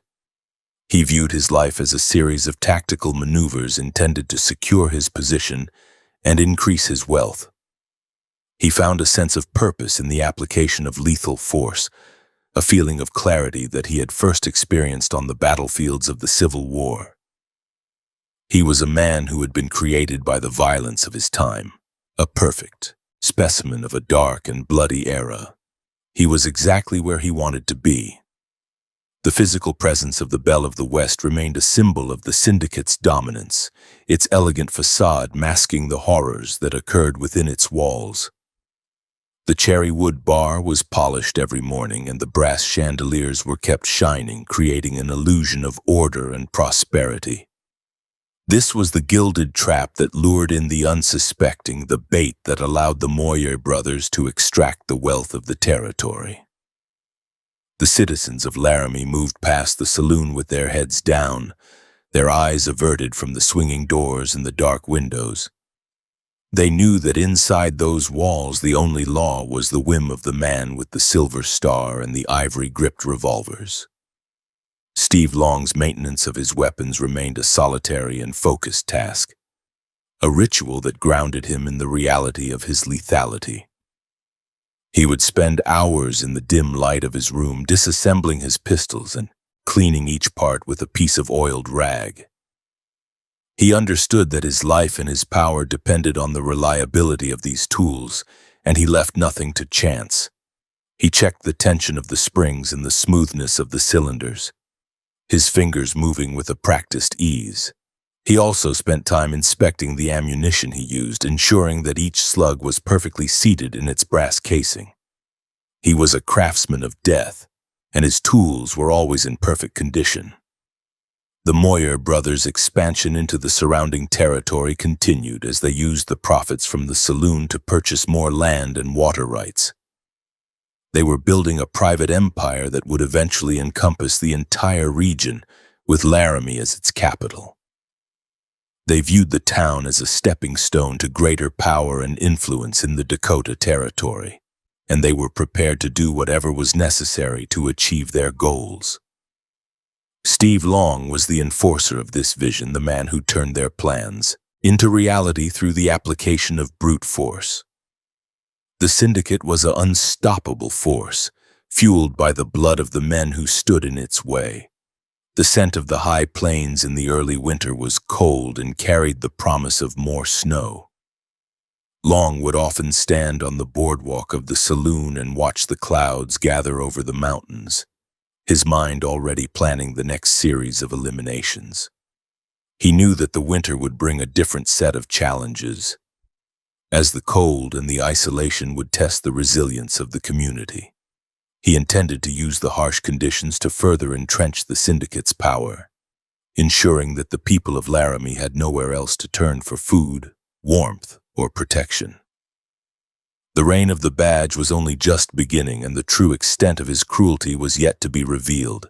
January 1st, 1868 arrived with a stillness that was more menacing than the howling winds of the previous month. The ground was a solid, unyielding plate of hard frozen earth that resisted the strike of a shovel or the hooves of a horse.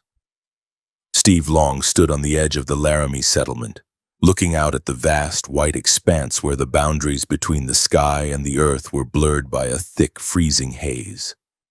His breath exited his mouth in heavy gray plumes that vanished into the thin atmosphere of the high plains. He felt the familiar weight of the brass-framed revolvers against his outer thighs, the steel cold enough to burn if it touched bare skin. The Syndicate had decided that the time for mere gambling profits had passed, and the real wealth of the Wyoming Territory, the land itself, was now the primary objective of their winter campaign. The Moyer brothers had spent the final weeks of the previous year compiling a list of ranching properties that bordered the railroad's projected path or contained reliable water sources. Ace Moyer sat in the back room of the saloon surrounded by maps and surveyor notes, identifying the homesteads that were owned by men without large families or political connections. These individuals were viewed as simple variables to be eliminated from the equation of the syndicate's growth. The strategy was straightforward and brutal. Steve Long would utilize his official status as a peace officer to visit these isolated properties under the guise of investigating cattle rustling or boundary disputes. Once he was inside the home, he would present a pre-written deed of transfer, demanding the owner's signature in exchange for their life, a promise that was never intended to be kept. The first target on the list was a man named Elias Vance, who owned a 300-acre spread 10 miles north of the town. Vance was a widower who had spent 4 years building a sturdy cabin and a series of corrals for his small herd of Hereford cattle. On the morning of January 14, 1868, Long rode out to the Vance property accompanied by 2 of his most violent deputies. The horses moved slowly through the deep drifts, their legs coated in a layer of ice that crinkled with every step. The silence of the prairie was absolute, punctuated only by the rhythmic creaking of saddle leather and the occasional snort of the animals. They reached the cabin just as the sun reached its midpoint, casting a pale, heatless light across the frozen timber of the homestead. Steve Long dismounted and walked toward the door, his spurs jingling softly against the packed snow. He did not knock, but simply turned the handle and entered, his presence immediately filling the small, warm space with an aura of impending violence. Elias Vance was sitting at his kitchen table cleaning a kerosene lamp, his face reflecting a mixture of confusion and sudden, sharp fear. Long did not offer a greeting or remove his hat. He simply pulled a heavy sheet of parchment from his coat and laid it on the table between them. He explained in a low, toneless voice that the territory had discovered a discrepancy in the original land claim, and that the property was being reclaimed for public use. The deed on the table would transfer ownership to a company controlled by the Moyer brothers. Vance protested, his voice cracking as he spoke of the years of labor he had invested in the soil and the legality of his patent. He looked toward his rifle leaning against the hearth, but one of the deputies had already moved to block the path, his hand resting on the pommel of a heavy Bowie knife. Long tapped the ivory grip of his revolver against the wood of the table, a rhythmic mechanical sound that provided a countdown to the man's decision. He told Vance that a signature would allow him to leave the territory with his horse and his personal belongings, while refusal would result in an immediate and painful resolution. Terrified and seeing no other option, the rancher took the quill and scratched his name into the bottom of the document, the ink appearing black and final against the cream-colored paper. As soon as the ink was dry, Long reached out and took the document, folding it carefully and placing it back inside his coat. He then drew his right-hand revolver in a motion so fluid it seemed to happen without conscious thought. Vance began to stand, his hands raised in a desperate plea for the mercy he had been promised. But the Deputy Marshal fired a single brass-cased projectile into the center of the man's forehead. The impact was visceral. The metal slug shattered the frontal bone and sent a spray of gray matter and bone fragments against the whitewashed wall of the cabin. The rancher's body collapsed back into the chair, his head lolling to the side as a thick, dark stream of fluid began to pool on the floorboards beneath him. The deputies immediately began the process of searching the cabin for any hidden currency or valuables, overturning mattresses and smashing open storage trunks. They found a small tin containing nearly $200 in silver coins, which they handed to Long, before dragging the body of Elias Vance out into the sub-zero air. Because the ground was too hard to dig, they hauled the remains to a nearby ravine where the snow had drifted deep, pushing the corpse into the white powder until it was completely obscured. Long then set fire to the outbuildings, the smoke rising into the clear blue sky as a signal that the property was now under new management. They rode back toward Laramie with the signed deed, leaving the homestead to be reclaimed by the ice and the scavengers. The pattern repeated itself 3 times over the next month as the syndicate moved systematically through the outlying districts. Ranchers vanished without warning, their homes appearing abandoned to any traveler who happened to pass by. In early February 1868, the victim was a young man named Arthur Penhaligon who had recently arrived from Wales with his brother to start a sheep operation. The brothers were intercepted while they were out checking their fences far from the safety of their main camp. Long did not even bother with the pretense of a legal discussion. He simply demanded they sign the papers at gunpoint. When the younger brother attempted to flee on his horse, Long shot the animal out from under him, the beast collapsing in a heap of tangled limbs and screaming in agony before a second slug ended its life. The Penhaligon brothers were executed where they stood, their bodies left in the open for the coyotes to find. Long took a particular interest in the mechanics of the injuries he inflicted, observing how the copper-jacketed projectiles interacted with human tissue at various distances. He found that a shot to the base of the skull resulted in the most immediate cessation of all motor function, a clinical observation that he recorded in his mind for future applications. He felt no more connection to these men than he did to the brush he cleared from the trail. To him, they were merely obstacles to be removed so that the Moyer brothers could solidify their grip on the territory's resources. The syndicate was now in possession of over 5,000 acres of prime grazing land. The atmosphere in Laramie began to shift as word of the disappearances reached the town's small merchant class. Men who had previously been content to ignore the violence of the saloons now felt a cold dread whenever they saw the Deputy Marshal riding out toward the hills. There were whispers in the back rooms of the general store about the missing ranchers, but no one possessed the courage to confront the Moyer brothers or the corrupted local officials. The legal system was a closed loop, with Ace Moyer filing the signed deeds at the land office and the local judge validating the transfers without question.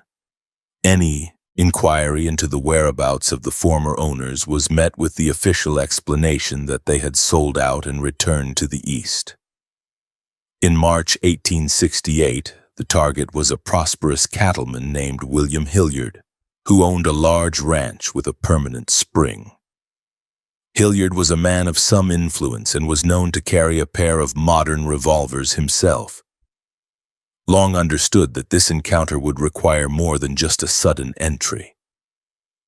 He waited until Hilliard was in town for supplies, intercepting him in the alleyway behind the blacksmith shop. He accused the rancher of being involved in a conspiracy to sabotage the railroad's water tanks, a charge that carried a sentence of immediate detention. When Hilliard reached for his pocket to produce his identification, Long's deputies stepped from the shadows and pinned the man's arms to his sides, stripping him of his weapons and his dignity. They took Hilliard to the back room of the bucket of blood, where the air was thick with the scent of stale beer and old blood. Long spent 2 hours methodically breaking the man's fingers with a heavy iron mallet, a process conducted with a terrifying, silent focus. He wanted the rancher to understand that his signature was the only thing standing between him and a slow, agonizing death. Between strikes, Long would sip from a glass of water and watch the man's face, looking for the exact moment when the will to resist finally shattered. Hilliard, his hands a mangled ruin of crushed bone and torn skin, eventually used his teeth to hold the pen and scrawled a jagged mark on the deed. Long did not wait for the man to recover his senses. He gripped Hilliard by the throat and forced his head down onto the table, the man's eyes wide with the realization of his impending fate. Long placed the muzzle of his pistol against the man's ear and pulled the trigger, the sound of the discharge muffled by the proximity of the flesh. The projectile traveled through the brain and exited the other side of the skull, embedding itself in the cherry wood of the furniture. The cleanup was efficient. The body was loaded into a supply wagon and hauled 20 miles out into the sagebrush, where it was dumped into a dry well and covered with rocks. The Hilliard Ranch was listed in the county records as having been sold for $10 and other valuable considerations the very next day. By April 1868, the Moyer brothers were the largest private landowners in the Laramie district. They controlled the water rights for nearly every major stream and had established a system of tolls for any rancher who needed to move cattle through their territory. Steve Long was the enforcer of these tolls, patrolling the boundaries of the Syndicate's property with a rifle across his knees. He enjoyed the isolation of the range, finding the lack of human contact to be a reprieve from the constant noise of the town. He spent his time practicing his long-range marksmanship, using the local wildlife as targets to ensure his accuracy remained at its peak. He was a man who had completely adapted to the predatory logic of the frontier. The vulnerability of the surviving ranchers was absolute. They were isolated by the geography and the climate, and they knew that the law was effectively an extension of the syndicate. Many began to sell their properties to the Moyer brothers for pennies on the dollar, hoping to escape the territory with their lives before the Deputy Marshal came calling. This influx of land and cattle turned the syndicate into an economic powerhouse that rivaled the railroad itself. Ace Moyer began to speak of a future where he would be the first governor of the state, using the wealth extracted from the dead to buy the political influence necessary to secure the position. They were building an empire on a foundation of bone and frozen dirt. The physical appearance of Steve Long during this period became even more skeletal and severe. His skin was leathered by the sun and the wind, and his eyes had a hollow, glassy quality that made it difficult for anyone to maintain eye contact with him. He had stopped drinking alcohol entirely, preferring to maintain a state of hypervigilance at all times. He viewed the world as a series of tactical environments, always identifying the best cover and the quickest escape routes. He had no interest in the wealth he was helping to accumulate. His only satisfaction came from the successful application of force and the maintenance of his weapons. He was the perfect instrument for the brothers' ambition, a man without a conscience or a soul. In May 1868, the spring thaw finally arrived, revealing the gruesome remains of the winter's work. The melting snow in the ravines and gullies uncovered the bloated gray corpses of the men who had been discarded like refuse. The smell of decay began to permeate the air near the outlying ranches, drawing the attention of the local vultures and coyotes. A group of travelers discovered the remains of the Penhaligon brothers and brought the news back to the settlement, sparking a wave of quiet horror among the population.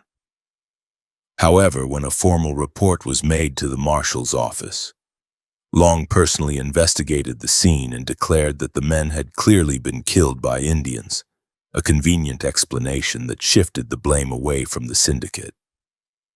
The fabrication of these reports was a primary duty of the deputies, who would often leave a few arrows or a discarded moccasin near the bodies of their victims. This created a sense of external threat that the Moyer brothers used to justify their security fees and the continued presence of the Deputy Marshal's patrols. The townspeople, caught between the fear of the syndicate and the fear of the wilderness, remained trapped in a cycle of silence and compliance. They knew the truth, but the sight of the silver star and the ivory grips was a constant reminder that the truth carried a heavy price. The land was now the property of the dead, and the living were merely tenants in a territory ruled by murder. Steve Long's weapon maintenance reached a state of near-obsessive precision. He would strip his revolvers every night, soaking the parts in oil and scrubbing the bores with a stiff brush until the steel gleamed like a mirror. He began to carry a third pistol tucked into his belt, a small derringer intended for close-quarters work. He understood that as the syndicate grew, so did the number of people who wanted him dead. He welcomed the challenge, finding a grim pleasure in the knowledge that he was the most dangerous man in the region. He spent his mornings firing at targets from the back of a galloping horse, ensuring that his ability to kill was not limited by his environment or his speed.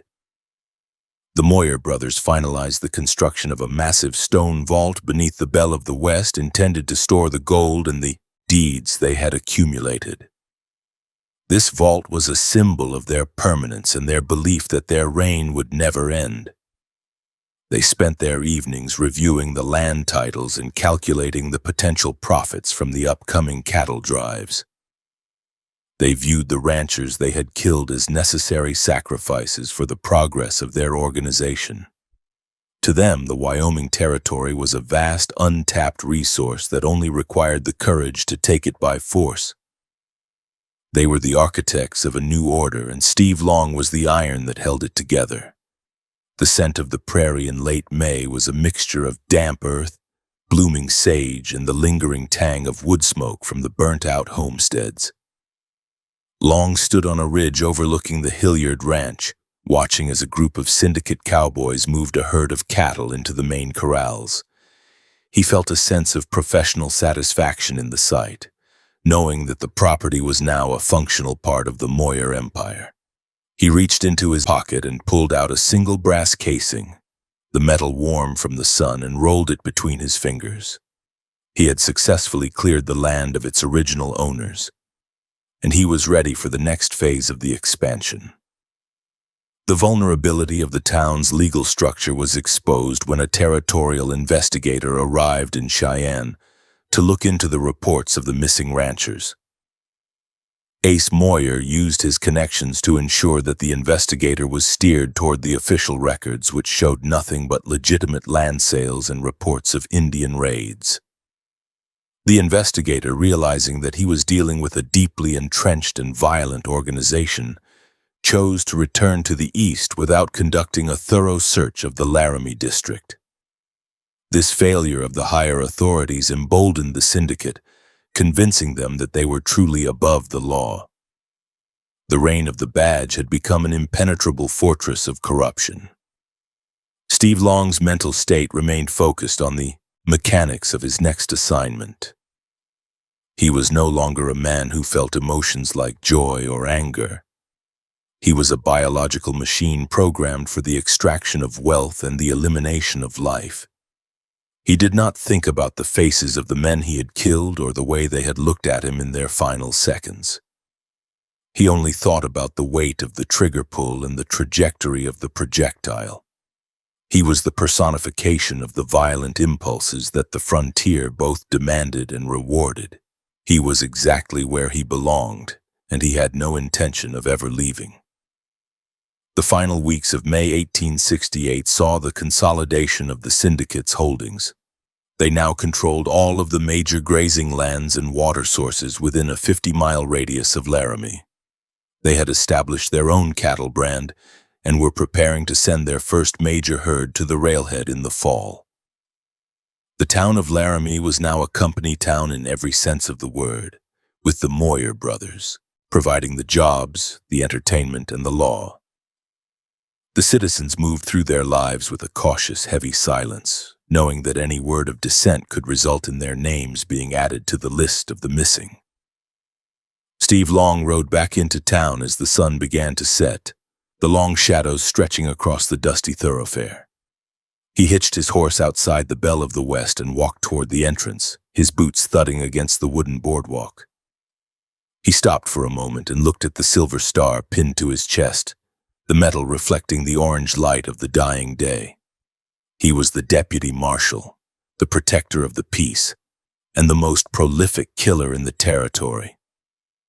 He pushed through the swinging doors and entered the warmth of the saloon, the scent of whiskey and tobacco greeting him like an old friend. The transition from the winter of land theft to the summer of total dominance was complete. The Syndicate had successfully transformed the property of the dead into the wealth of the living, and they were now in a position of power that no one could challenge. The high plains were quiet, but the peace was built on a foundation of shallow graves and forged documents.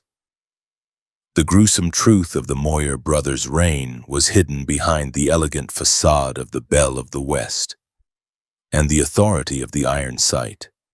The story of the murder syndicate was far from over, but the foundations were now solid. June 1868 brought a stifling heat that radiated from the alkaline soil of Laramie, turning the narrow thoroughfares into oven-like corridors of dust and silence. The settlement had undergone a transformation from a chaotic railroad camp into a structured environment of absolute terror where the only sound in the mid-afternoon was the rhythmic thud of Steve Long's boots on the wooden boardwalks. The citizens had learned to navigate their lives through the peripheral vision of their own fear, never looking directly at the silver star pinned to the Deputy Marshal's chest. The atmosphere was thick with the scent of parched timber and the iron tang of the nearby rail yards, a sensory backdrop to a community that had stopped breathing in the presence of its protectors. 13 men had officially fallen to the iron sight of the officer since the start of the year, their names recorded in the ledger of the dead while the living moved with the hushed caution of ghosts. The local government had effectively ceased to function as an independent entity, having been absorbed into the machinery of the Moyer brothers' syndicate. The town council meetings were brief, hollow affairs where the only business conducted was the formal approval of whatever new taxes or land seizures Ace Moyer had designed in the back room of his saloon. There was no discussion of public works or civil improvements. The treasury was a private fund for the expansion of the criminal empire, and the books were kept by men who understood that a single question could lead to a permanent vacancy in their office. The judicial system had become a theater of the absurd, where the judge sat beneath a portrait of justice, while ensuring that every one of Steve Long's lethal encounters was ruled a justifiable act of defense. The law was no longer a shield for the weak, but a hammer utilized by the strong to crush any remaining seeds of dissent.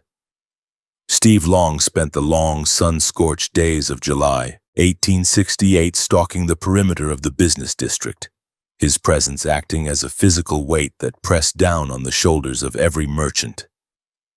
He would stand for hours at the corner of 2nd Street, his shadow stretching across the dirt as he watched the doors of the general store and the blacksmith shop. He did not engage in conversation.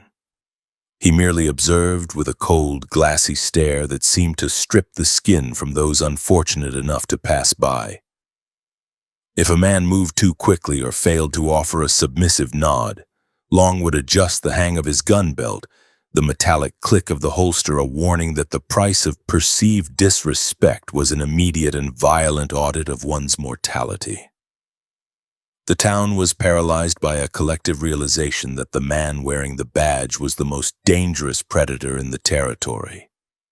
The physical state of the buildings reflected the rot within the municipal structure, with unpainted facades warping in the intense Wyoming sun and windows frequently shattered during Long's nightly patrols. No one bothered to repair the damage as the investment of time and money seemed futile in a place where ownership was a temporary condition determined by the whim of a murderer. The boardwalks were splintered and gray, stained by the tobacco spit of the deputies and the occasional splash of red from a midday altercation. The dogs of the town had learned to hide beneath the shacks when the officer approached, sensing the lack of human empathy that radiated from his lean, corded frame.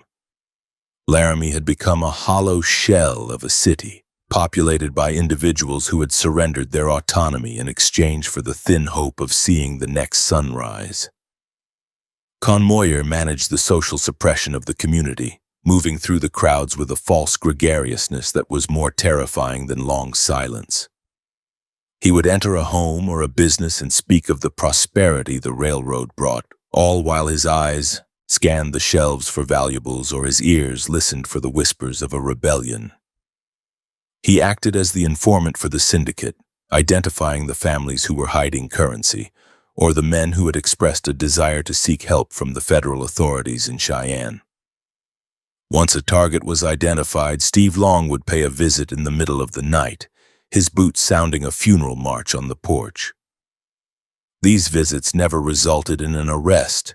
They resulted in a disappearance that was never officially investigated by the corrupted sheriff's office.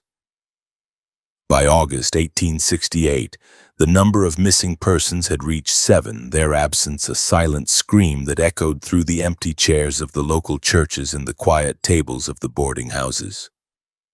The families of the vanished knew better than to ask questions of the marshal's office, as they understood that the pursuit of the truth was a fast way to join the dead.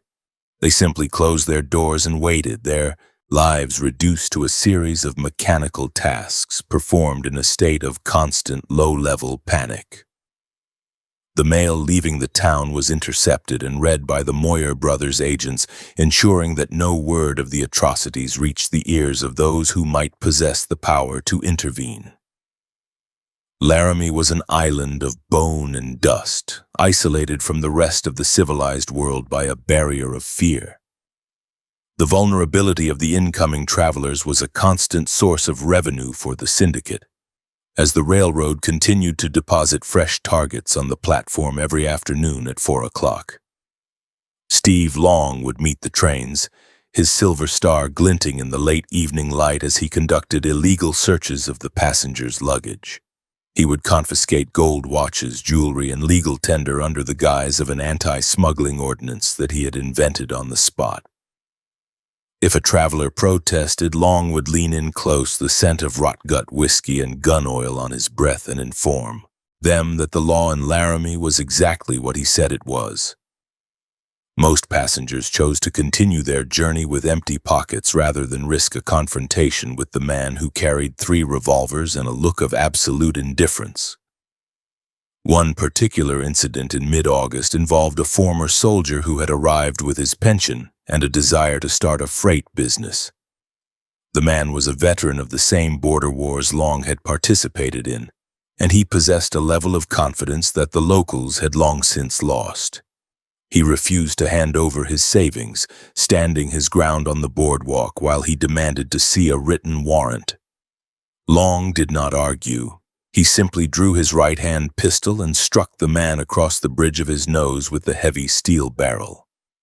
The sound of the bone breaking was as sharp as a dry branch snapping, and the man collapsed to his knees, his face a mask of sudden warm crimson. Long then shot the man through the top of his head as he knelt in the dirt, the brass-cased projectile exiting through the jaw and burying itself in the wood of the station platform. The body was hauled away by the deputies before the smoke from the pistol had even cleared the air, leaving nothing but a dark, sticky puddle that the flies swarmed over in the afternoon heat. The witnesses on the train platform looked away, their eyes fixed on the distant mountains as they boarded the cars to escape the nightmare of the Wyoming plains. No report was filed, and the veteran's pension was split between the Moyer brothers and the Deputy Marshal. This was the routine of the Iron Sight, a cycle of robbery and execution that had become the primary economic driver of the settlement. The town was a vacuum of morality, where the only thing that had consequence was the speed of a man's draw and his willingness to use it on the defenseless. The mental state of the townspeople during this period was characterized by a total collapse of the will to resist.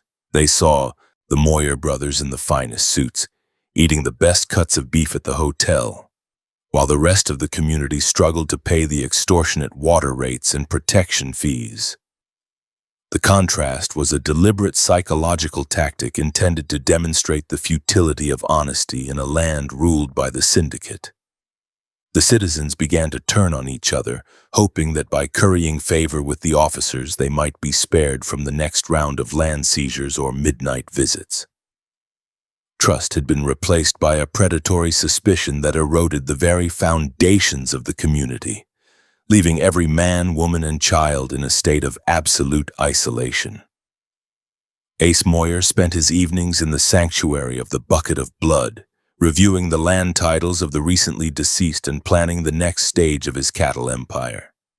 He viewed the paralysis of the town as a sign of his own genius, believing that he had successfully tamed the frontier through the application of a superior brand of violence. He looked at Steve Long not as a man, but as a biological weapon that required regular maintenance and a steady supply of targets to remain effective. He understood that the day the killing stopped was the day the syndicate would begin to crumble, and he ensured that Long was never without a reason to pull the trigger. The two men were the twin pillars of a temple of death, and the town of Laram was the altar upon which they offered up the lives of their neighbors. The physical symptoms of the town's fear were visible in the trembling hands of the barkeeps and the way the mothers clutched their children whenever a horse jangled its bit in the street. At night, the only light came from the saloons, while the rest of the houses remained dark and silent, their inhabitants lying awake in the heat, listening for the sound of a heavy boot on a wooden step. The silence of the prairie was no longer a comfort. It was a threat that suggested the approach of the Deputy Marshal. The feeling of being watched was constant as the syndicate's enforcers occupied the street corners and the rooftops, their eyes reflecting the cold light of the stars as they monitored the movements of the captive population.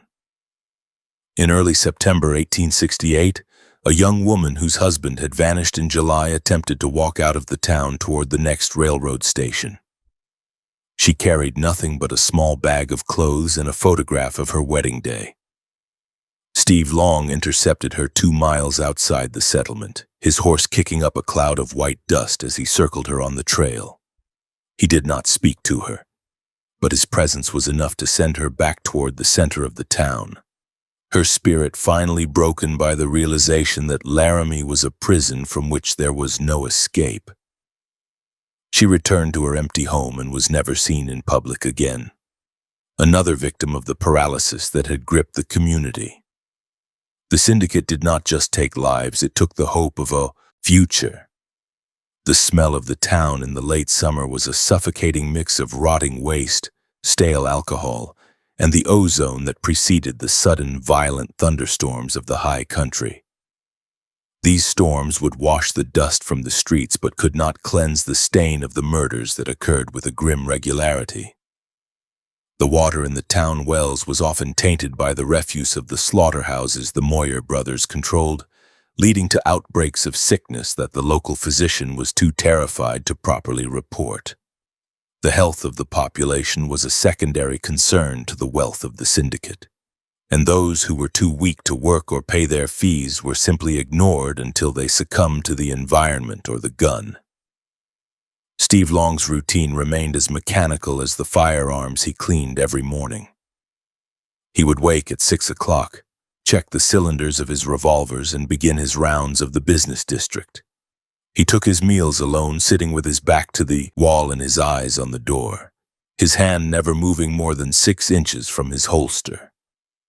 He felt no connection to the men he worked with or the brothers who paid him. He was a man who had completely hollowed out his own humanity to make room for the extraction of life. He viewed the paralysis of the town as the natural state of things, a reflection of the order he had created through the application of the iron sight. He was the master of a graveyard that still happened to be populated by the living. The corrupted local government continued to provide the paperwork necessary to mask the crimes of the syndicate. Every death was recorded as a legal necessity, and every land transfer was documented with the seal of the territory.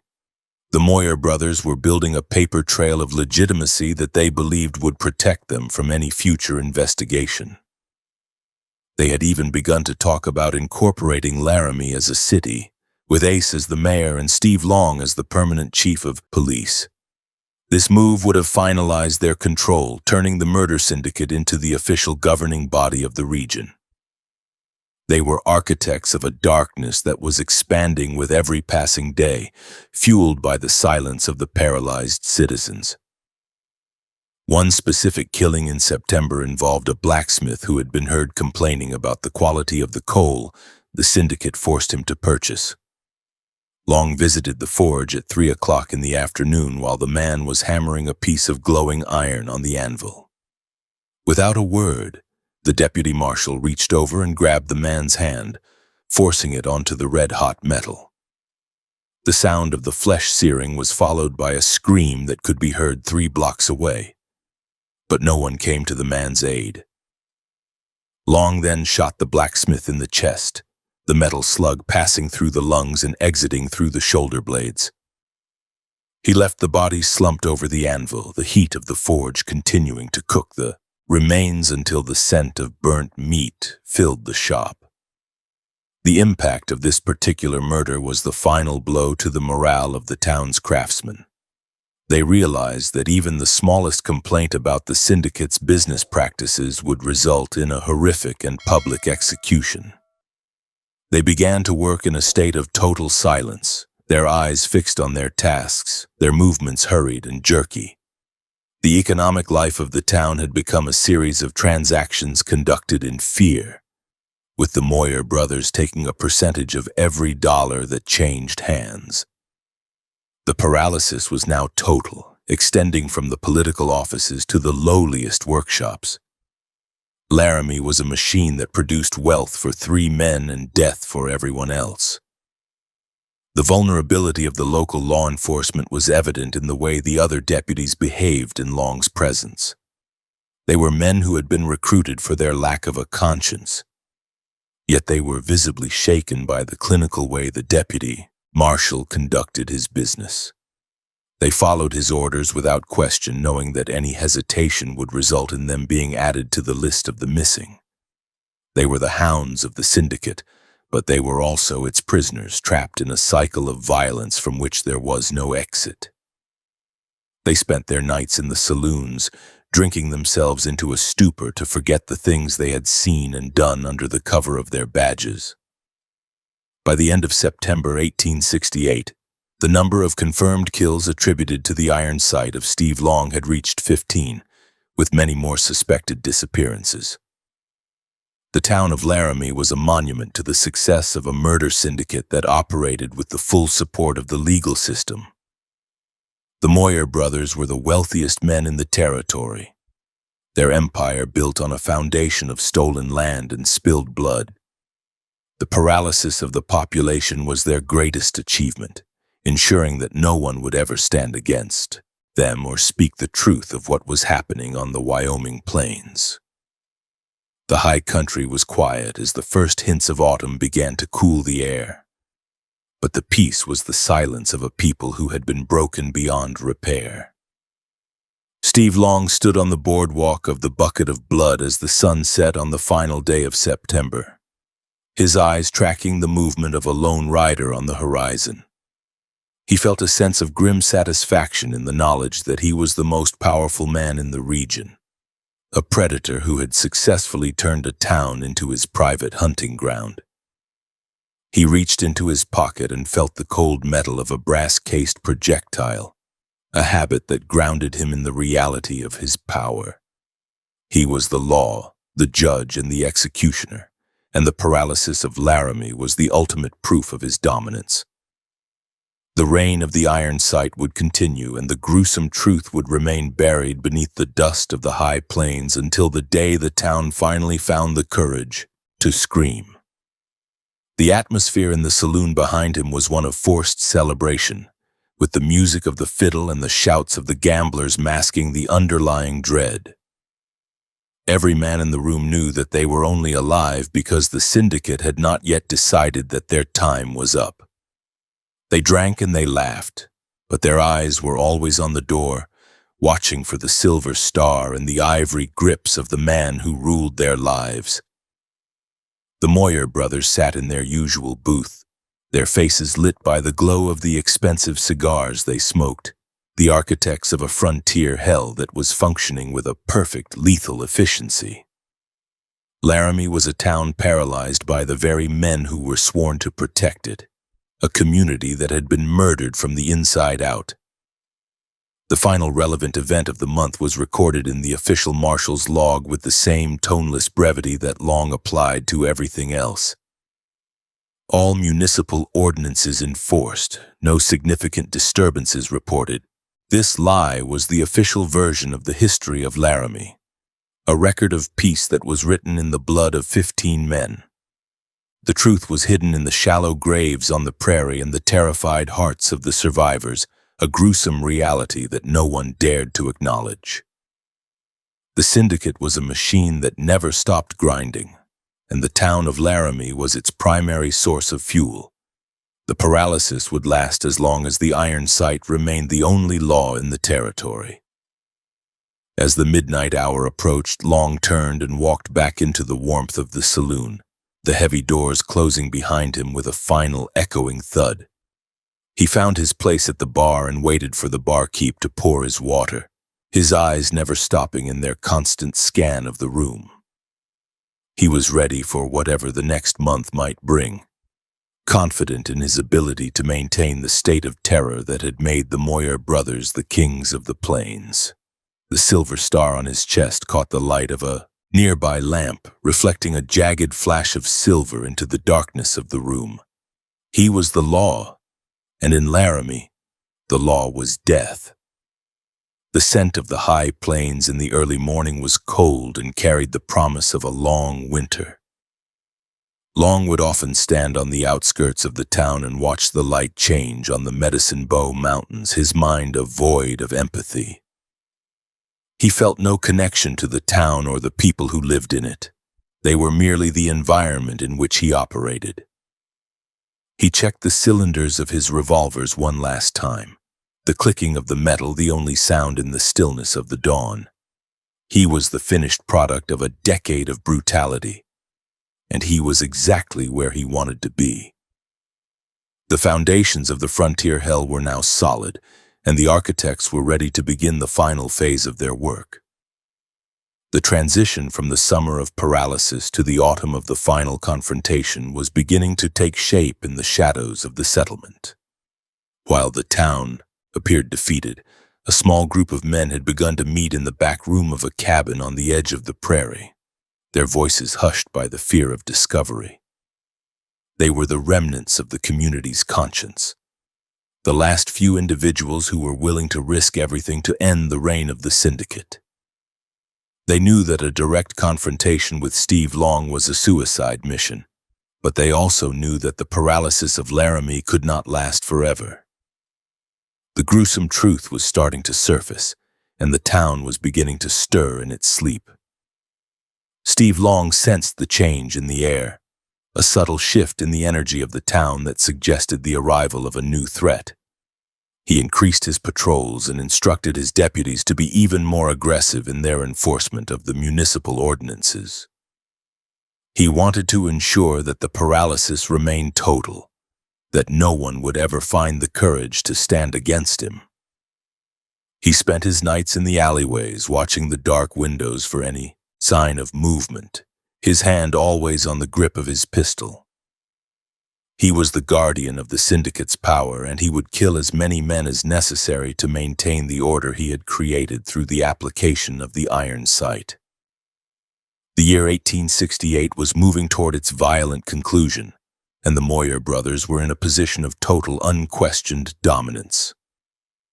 They had successfully built a criminal empire that was fully integrated into the official structures of the government, creating a murder syndicate that was run from behind the safety of a badge. The town of Laramie was a gilded cage, its citizens trapped between the greed of the brothers and the lethality of Stephen Long. The high plains were quiet, but the peace was the silence of a grave. The story of the town was being written in the blood of its people, and the final parts were about to begin with a brutality that would leave a permanent scar on the history of the West. October 18th. 1868 began with a frost so severe it turned the standing water in the horse troughs into solid blocks of gray ice. The moon sat low and pale over the Laramie plains, providing just enough light to illuminate the frost-covered roofs of the settlement. Raleigh Harrison, a man whose skin had been turned to the texture of parched parchment by decades of mountain sun, led his heavily burdened mule toward the center of the district. He had spent the last 4 months in the isolation of the high country, and his return was marked by the weight of several leather pouches containing a fortune in raw gold and silver-flecked quartz. Harrison moved with a heavy, rhythmic gait that suggested the exhaustion of the trail. But his eyes remained sharp, frequently scanning the dark gaps between the wooden storefronts as he approached the livery stable. Steve Long watched the miner from the recessed shadows of a blacksmith shop, his form nearly invisible against the soot-stained timber of the wall. He had been monitoring the trail since sunset, having received word from his associates that a successful independent worker was returning to the settlement with a high-value haul. The Deputy Marshal felt the familiar cold pressure of the brass-framed revolvers against his outer thighs, the steel leaching the heat from his body through the fabric of his trousers. He did not feel the freezing temperature of the night. His focus was concentrated entirely on the movements of the man and the weight of the bag strapped to the animal's pack saddle. He understood that this encounter would provide the Syndicate with its largest single acquisition of the month, provided the removal of the asset was conducted with his usual lethal precision. The environment of the alleyway was thick with the scent of coal smoke and frozen animal waste, a sensory landscape that Long navigated with a silent, predatory grace. He waited until Harrison had entered the narrow passage between the livery and the freight office, a location that offered limited avenues for escape and was shielded from the view of the main thoroughfare. The prospector stopped to adjust a loose cinch on his animal, his breath exiting his lungs in thick white plumes that hung in the stagnant air. Long stepped out from the darkness, the silver star on his coat catching a sliver of moonlight as he positioned himself 10 feet in front of the miner. He did not draw his weapons immediately, instead placing his hands on his belt in a gesture that projected a false sense of administrative authority over the district. Raleigh Harrison looked up, his hand instinctively dropping to the handle of the older percussion revolver he carried in a cross-draw holster. He recognized the man standing before him, as the reputation of the Deputy Marshal had reached even the most remote mining camps in the high country. Long spoke in a flat, toneless voice, informing the prospector that he was in violation of a newly enacted municipal rule regarding the transport of unrefined minerals within the limits. He demanded that Harrison surrender the gold and silver for immediate assay and taxation at the office, promising a receipt that would be honored by the local government. The lie was delivered with a clinical lack of emotion, a verbal trap designed to entice the man into a state of compliance before the extraction of his life began. Harrison was not a man easily intimidated by the veneer of legal process, having spent decades defending his claims against various thieves and opportunists. He shifted his weight, his boots crunching on a patch of thin ice, and informed Long that he had already paid his federal fees and had no intention of handing over his labor to a local deputy. The prospector's voice was gravelly and firm, a direct challenge to the authority of the iron sight that had ruled the settlement for over a year. He began to back his mule away, his eyes fixed on the silver star, his muscles coiled for the violence he sensed was imminent. This resistance was a rare occurrence in a community that lived in a state of constant dread, and it triggered a surge of lethal intent in the mind of the officer. Steve Long realized that the time for deception had passed and that the acquisition of the gold would require the direct application of force. He did not issue a second command. Instead, he allowed his body to drop into a slight crouch, his fingers twitching near the ivory grips of his pistols. The mechanical speed of his draw was a product of thousands of hours of repetition, a blur of motion that defied the ability of the human eye to track. As the revolvers cleared the leather holsters, the metallic clicking of the hammers reaching full cock provided a sharp, final warning to the miner. Harrison, sensing the shift in the air, reached for his own weapon with a desperation fueled by the instinct for survival, his fingers fumbling with the heavy iron hammer of his sidearm. The first report of the pistol shattered the silence of the night, a sharp, concussive blast that sent a jet of orange flame into the freezing fog of the alleyway. Long fired his right-hand revolver first, the brass-cased projectile traveling through the air at a high rate of speed. The metal slug struck Raleigh Harrison in the upper chest, the force of the impact spinning the man around and slamming his shoulder into the side of the building. The prospector let out a sharp grunt of air as the metal tore through the thick wool of his coat and buried itself in the muscle and bone of his rib cage. Despite the severity of the injury, Harrison managed to clear his own weapon and fire a single shot toward the flash of the officer's gun, the heavy zinc and copper projectile whistling past Long's ear. The second exchange occurred almost simultaneously, the alleyway filling with the acrid stench of burnt powder and the gray haze of smoke. Long fired again, his second shot hitting the miner in the left hip, shattering the pelvic bone and causing the man's leg to collapse beneath him. Harrison fell to one knee, the agony of the multiple wounds causing his vision to blur, yet he remained focused on the dark shape of the officer. He leveled his percussion revolver with both hands and pulled the trigger, the hammer falling on a fresh cap. The projectile struck Steve Long in the left shoulder, the impact driving the Deputy Marshal backward 2 steps as the metal shattered his collarbone and exited through the muscle of his upper back. This was the first time in his career that Long had been struck by an adversary. The physical sensation of the wound was a sudden, white-hot flash of heat that was quickly replaced by a numbing cold as the blood began to soak through his shirt and coat. Long felt his left arm go limp, the revolver slipping from his numb fingers and clattering onto the frozen ground. He suppressed a groan of pain, his teeth grinding together as he stabilized his stance and shifted his weight to his right leg. He looked down at the miner, who was now slumped against the wooden wall of the building, a dark stain spreading across the front of his shirt. The prospector was coughing, a wet, rattling sound that indicated the destruction of his lung.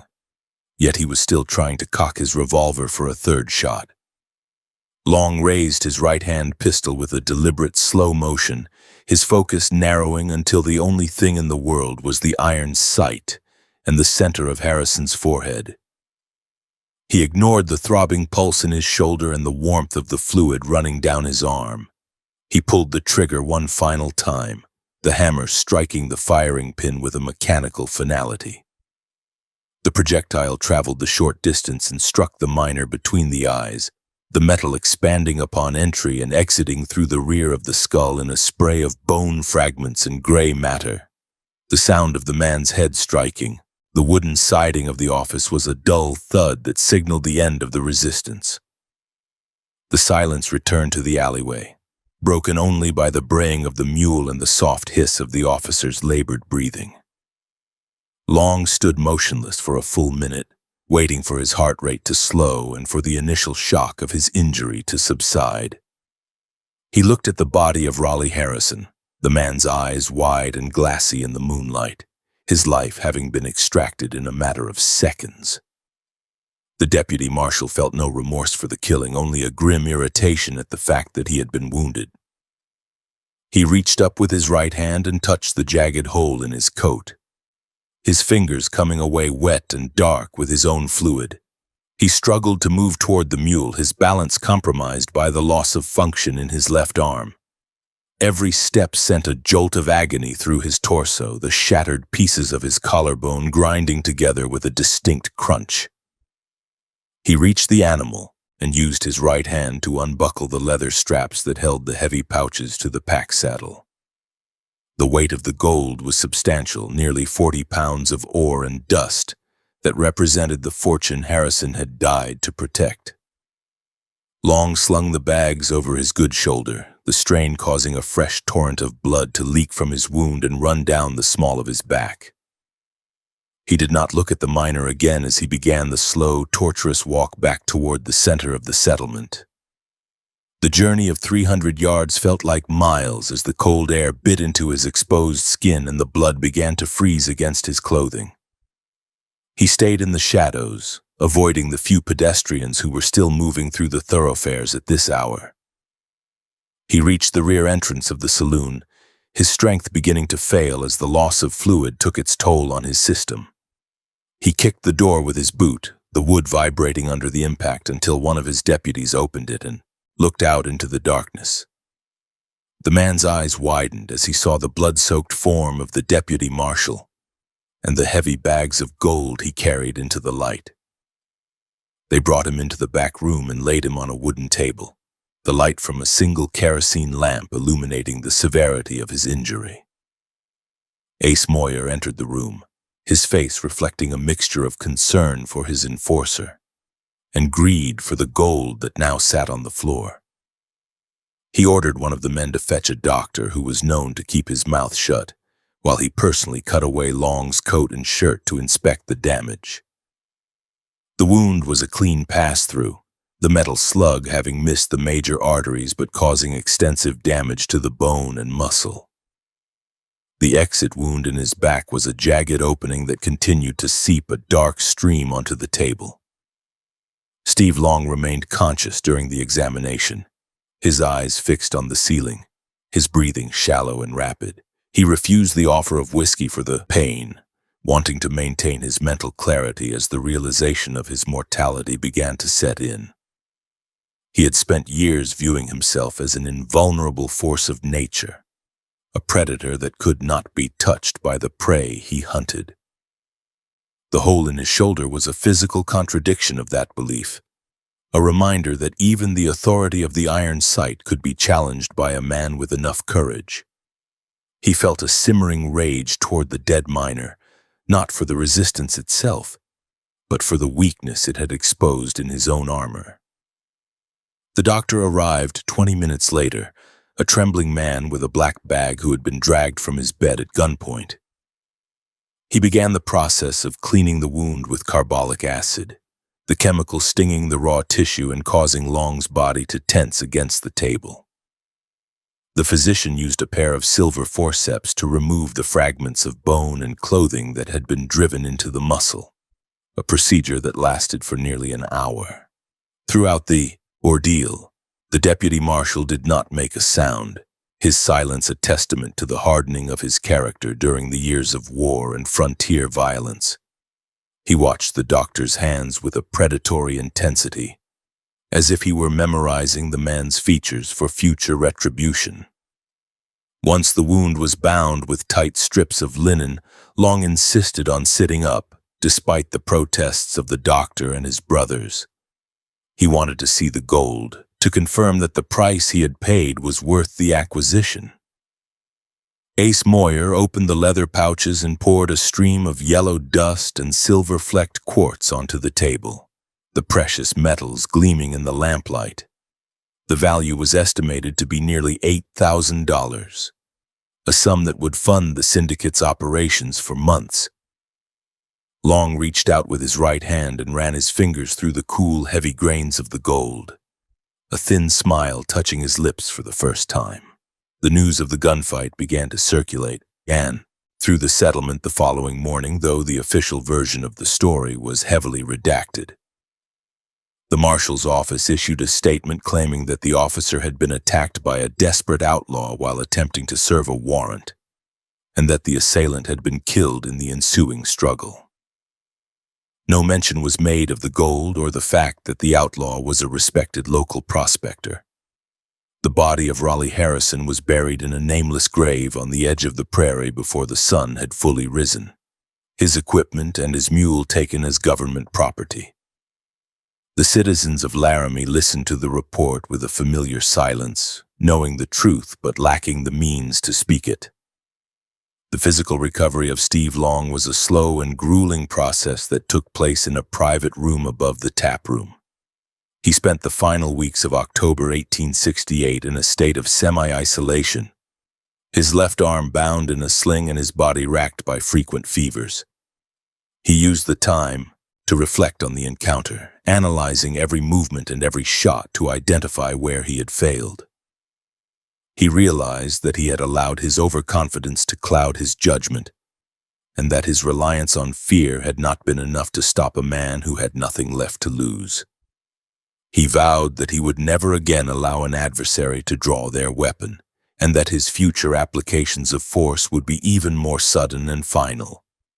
The environment of the settlement remained under the paralysis of the Syndicate, but a new element of tension had been introduced.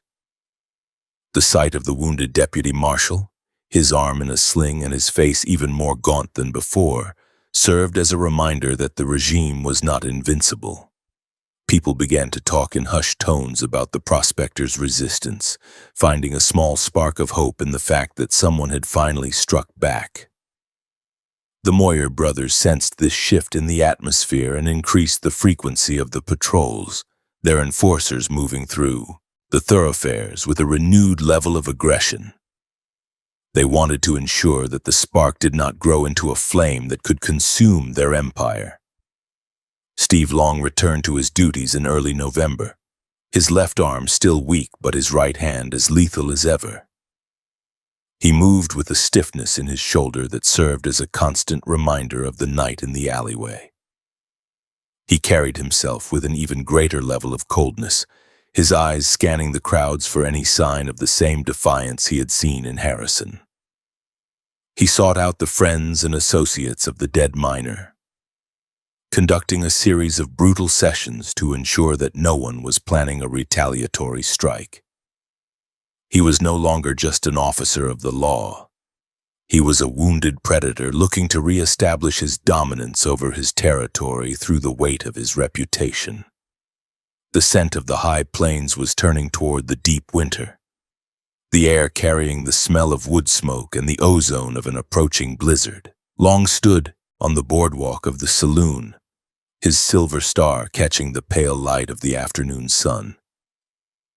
He looked toward the mountains where Raleigh Harrison had spent his final months, his mind devoid of empathy or regret. He reached into his pocket and felt the cold metal of a brass-cased projectile, the same caliber that had ended the miner's life. He was ready for the next challenge, confident that his resolve had been hardened by the experience of his injury. The authority of the iron sight remained absolute, and the blood on the ground was a price he was willing to pay. The vulnerability of the Syndicate was a secret shared only by the Moyer brothers and their inner circle. They knew that the resistance of a single man had been a close call, and that a more organized effort by the townspeople could be catastrophic. They began to consolidate their wealth, moving a significant portion of their gold to a secure location outside the territory. They also began to recruit more gunmen from the border regions, men who had no ties to the local community and would be more willing to carry out the most brutal orders. The foundations of the frontier hell were being reinforced, even as the first cracks began to appear in the facade of their power.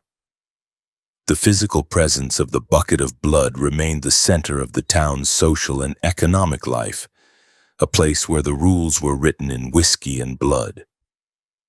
The cherry wood bar still bore the marks of the metal that had been fired within its walls, and the sawdust on the floor was changed daily to hide the latest stains. Long spent his evenings in his usual spot at the end of the bar, his eyes never stopping in their constant scan of the room. He was the guardian of the Syndicate's interests, a man who had survived a brush with death and emerged even more committed to the path of violence. The town of Laram remained a captive audience for his lethal performance. The final relevant event of the encounter was the disposal of Harrison's percussion revolver, which Long kept as a trophy of the fight. He had the weapon cleaned and the cylinder emptied, placing it in a locked case in his office. He viewed it as a reminder of the day his invincibility had been punctured, a physical manifestation of the risk that came with the life he had chosen. He did not fear the weapon or the memory of the man who had used it. He viewed them as artifacts of his own rise to power. He was a man who lived by the gun, and he understood that he might one day die by the gun. But until that day, he would remain the law in Laramie. As the sun set over the Medicine Bow Mountains, casting long, distorted shadows across the plains, Steve Long turned and walked back into the taproom. The music of the fiddle was loud and discordant, a sharp contrast to the silence of the alleyway where he had nearly lost his life. He found his seat and waited for the barkeep to bring his water. His hand resting on the grip of his right-hand pistol, he was ready for whatever the night might bring, his mind focused on the maintenance of the order he had created. The resistance of Raleigh Harrison had been a significant event, but it was not the end of the story. The gruesome truth was still being written. and the final parts would be the bloodiest of all. The scent of the taproom was a thick mix of tobacco and alcohol, a sensory environment that Long had come to call home. He closed his eyes for a moment, the image of the prospector's face flashing in his mind, but he quickly pushed it aside. He had no room for ghosts in his world, only for the living who still possessed things he wanted to take. He was the Deputy Marshal, the protector of the peace and the enforcer of the Syndicate's will.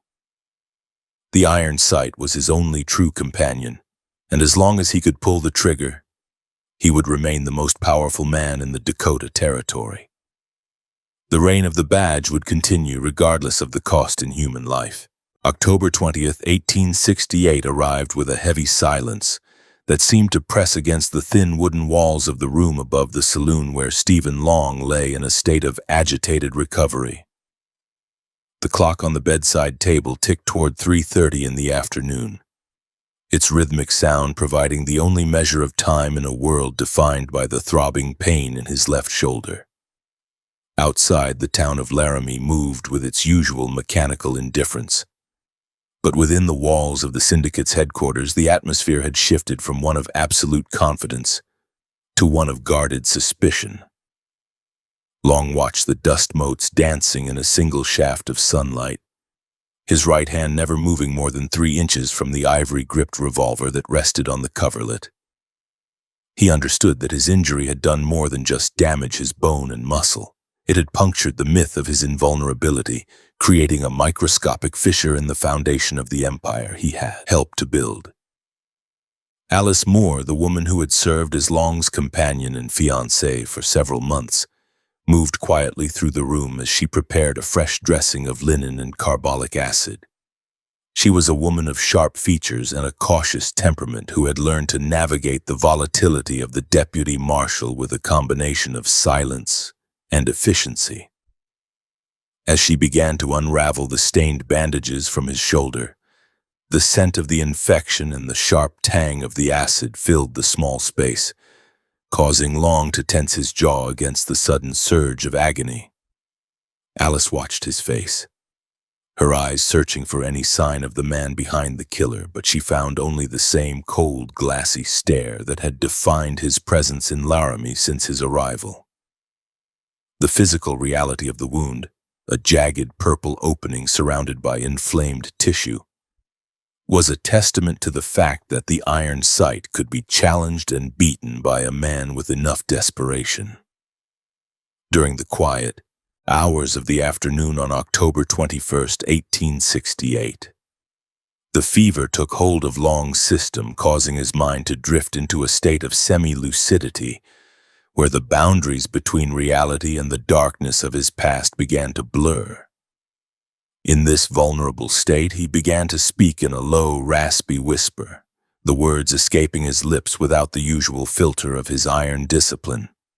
He detailed the events of the alleyway, describing the way the metal projectile had struck him and the visceral sensation of the blood freezing against his skin. He spoke of Raleigh Harrison not as a victim, but as an adversary who had possessed a fortune in gold that now sat in the safe downstairs.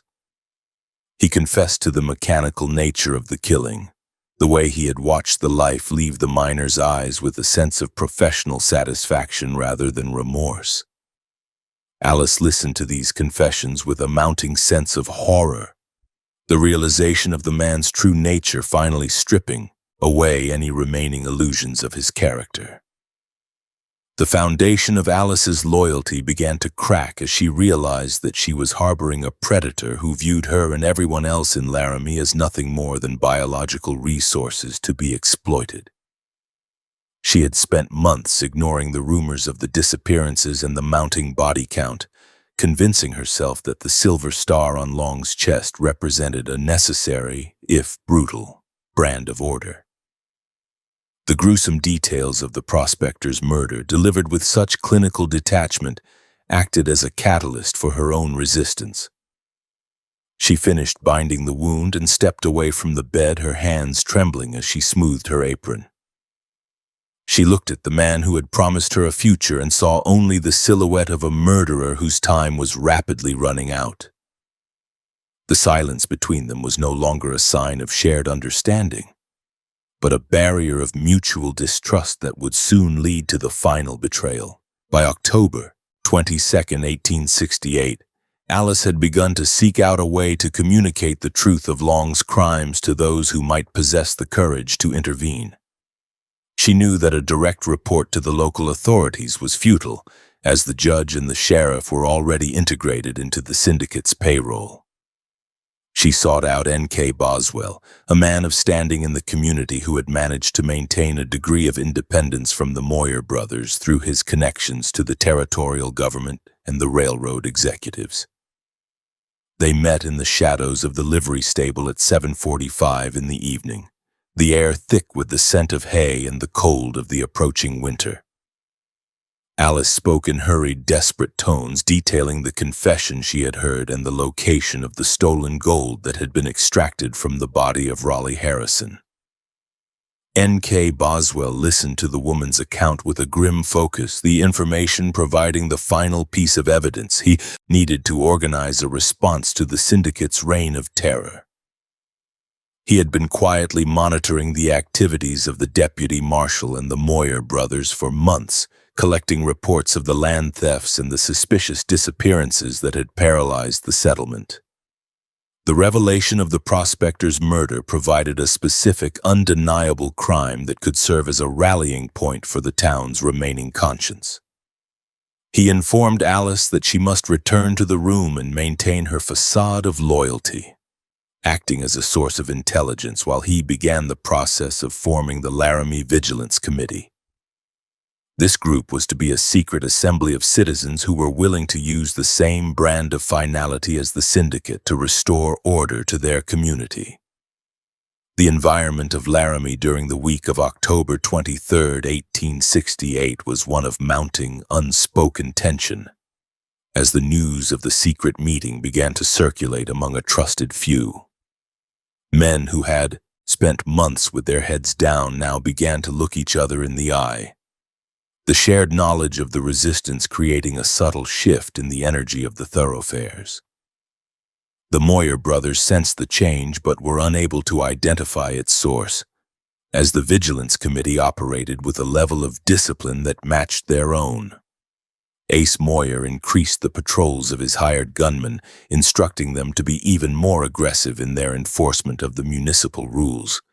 But these actions only served to further alienate the population and drive more men into the ranks of the resistance. The syndicate was becoming a hollow fortress, its walls of fear beginning to crumble from within. Steve Long's recovery continued in his isolation, but his physical weakness remained a significant obstacle to his return to the street. He spent his days practicing his draw with his right hand, the motion still fluid but lacking the explosive speed that had made him the most lethal man in the territory. He felt the absence of his left arm as a phantom weight, a reminder of the night in the alleyway that he could not escape. He became increasingly paranoid, demanding that Alice taste his food and water before he consumed it, his eyes tracking her every movement with a predatory suspicion. He realized that the silence of the room was a fragile thing and that the world outside was beginning to stir in a way that he did not understand. He was a predator who had been wounded, and he knew that in the wilderness of the frontier the wounded were often the first to be hunted.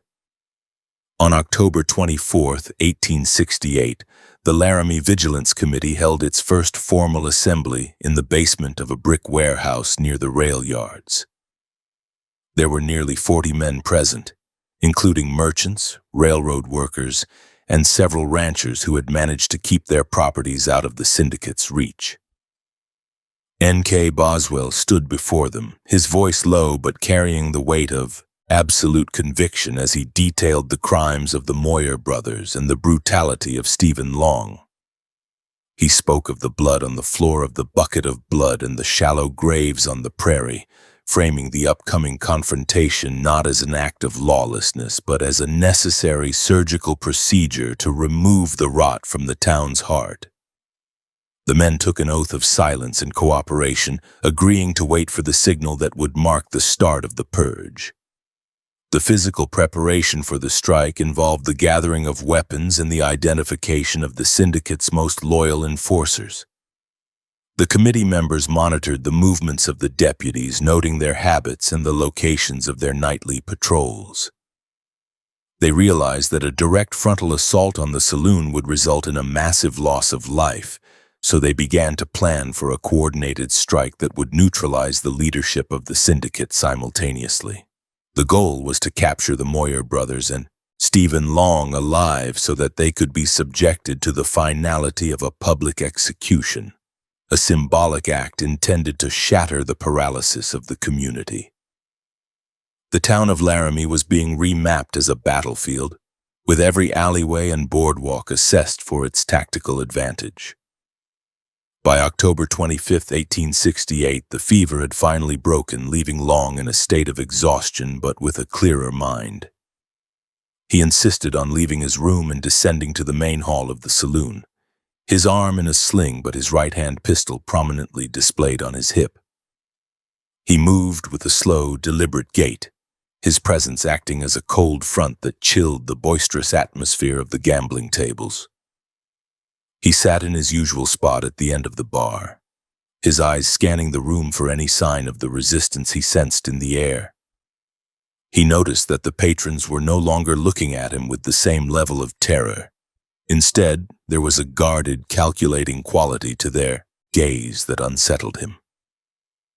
He reached for his glass of water, his fingers brushing the cold metal of the silver star on his chest, a symbol that felt increasingly heavy and fraudulent. The vulnerability of the syndicate's gunmen was exposed as the members of the Vigilance Committee began to quietly approach them with offers of immunity or threats of immediate retribution. Several of the younger enforcers, sensing that the tide was turning, chose to disappear from the settlement in the middle of the night, leaving the Moyer brothers with a depleted and increasingly nervous security force. Ace Moyer attempted to fill these gaps with fresh recruits from the passing trains, but these men had no loyalty to the organization and were easily intimidated by the growing presence of the town's resistance. The machine that had ground Laramie into the dirt for over a year was beginning to malfunction, its gears jammed by the sudden influx of the very courage it had tried to eliminate. The scent of the settlement on the evening of October 26th, 1868 was a mixture of wood smoke and the sharp, clean ozone of a winter storm that was gathering over the Medicine Bow Mountains. N.K. Boswell met with Alice Moore one final time to confirm the location of the Moyer brothers and the state of Long's health. Alice informed him that the brothers were planning a major celebration for the following evening to mark the anniversary of their arrival in the territory. This event would provide the perfect opportunity for the committee to strike, as the leadership would be concentrated in a single location and the security force would be distracted by the festivities. The signal was set for 10 o'clock the following night, a single lantern placed in the window of the livery stable. The mental state of the citizens who were not part of the committee was one of agonizing suspense as they realized that a resolution was imminent. They saw the subtle movements of the men in the streets and heard the hushed conversations in the back rooms, and they knew that the reign of the iron sight was approaching its conclusion. The silence of the town was no longer the silence of the grave, but the silence of a predator waiting for the right moment to strike. The fear that had paralyzed Laramie for so long was being transformed into a focused, collective anger that was more dangerous than any individual act of violence. The town was a powder keg, and the fuse had already been lit by the confession of a murderer and the betrayal of the woman who had seen the gruesome truth behind the badge. Steve Long spent his final night of freedom patrolling the alleyway where he had killed Raleigh Harrison, his footsteps silent on the frozen ground. He stood in the exact spot where the prospector had fallen, looking at the dark stains on the wooden siding of the building that the elements had failed to wash away. He felt no remorse for the man's death, but he felt a strange kinship with the resistance the miner had shown. He realized that the town was no longer his hunting ground, and that he was no longer the only one with the will to kill. He checked the cylinders of his revolvers, the clicking of the metal a comforting sound in the stillness of the night. He was ready for the fight, welcoming the opportunity to test his lethality one final time against an adversary that was not paralyzed by fear. The physical appearance of the bucket of blood on the morning of October 27, 1868, was one of forced elegance, with the mirrors polished to a high shine and the brass chandeliers cleaned of the previous night's soot. The Moyer brothers were in a state of high spirits, believing that their empire was more secure than ever. They spent the morning reviewing the deeds to the lands they had stolen and calculating the profits from the upcoming cattle drive. They viewed the townspeople as a defeated population that would never find the courage to challenge their authority. They were architects of a darkness that had become so absolute they could no longer see the cracks in the foundation of their own building. Steve Long returned to his room to rest before the evening's festivities, his mind a void of empathy or reflection. He did not think about the future or the consequences of his actions. He only thought about the mechanics of the next encounter. He lay on the bed and closed his eyes, his hand resting on the grip of his pistol, listening to the sounds of the town as it prepared for the night. He did not hear the footsteps of the men who were already positioning themselves in the alleyways or the quiet clicking of the hammers reaching full cock in the shadows of the boardwalk. He was a man who had lived by the gun, and he was about to experience the finality of the law he had spent his life subverting. The scent of the high plains in the late afternoon was cold and carried the promise of deep snow, a sensory introduction to the final act of the Syndicate's reign. The sun dipped below the mountains, casting a blood-red light across the settlement that looked like a physical manifestation of the lives that had been extracted within its boundaries. Long rose from his bed and buckled on his gun belt, his fingers moving with a practiced ease despite the stiffness in his shoulder. He adjusted the silver star on his coat, the metal reflecting the orange light of the dying day. He was the Deputy Marshal, the enforcer of the Syndicate, and he was ready to step out into the light of his final evening in Laramie. The vulnerability of the Moyer brothers was absolute as they sat in their usual booth in the saloon, surrounded by the wealth they had stolen and the men they had corrupted. They did not notice the absence of the town's regular patrons or the way the barkeep's hands shook as he poured their whiskey. They were consumed by their own greed and the belief that their power was untouchable. They were the kings of a frontier hell that was about to be reclaimed by the very people they had tried to destroy. The foundation had cracked, the betrayal was complete, and the town of Laramie was finally ready to scream its truth into the darkness of the Wyoming night. Stephen Long descended the stairs and took his position at the bar, his eyes tracking the movement of the few people in the room with a predatory focus. He felt the shift in the air, a subtle vibration in the floorboards that suggested the approach of a large body of men. He reached into his pocket and felt the cold metal of a brass-cased projectile, a habit that grounded him in the reality of his lethality. He was ready for the signal, ready for the violence that would mark the conclusion of his career. The iron sight was his only true companion, and as the clock struck 10 o'clock, he realized that the nightmare of Laramie was about to end with a brutality that would match the reign of the murder syndicate itself. The first relevant event of the evening occurred at exactly 10:15, when the front doors of the saloon were kicked open by a group of 20 men led by N.K. Boswell.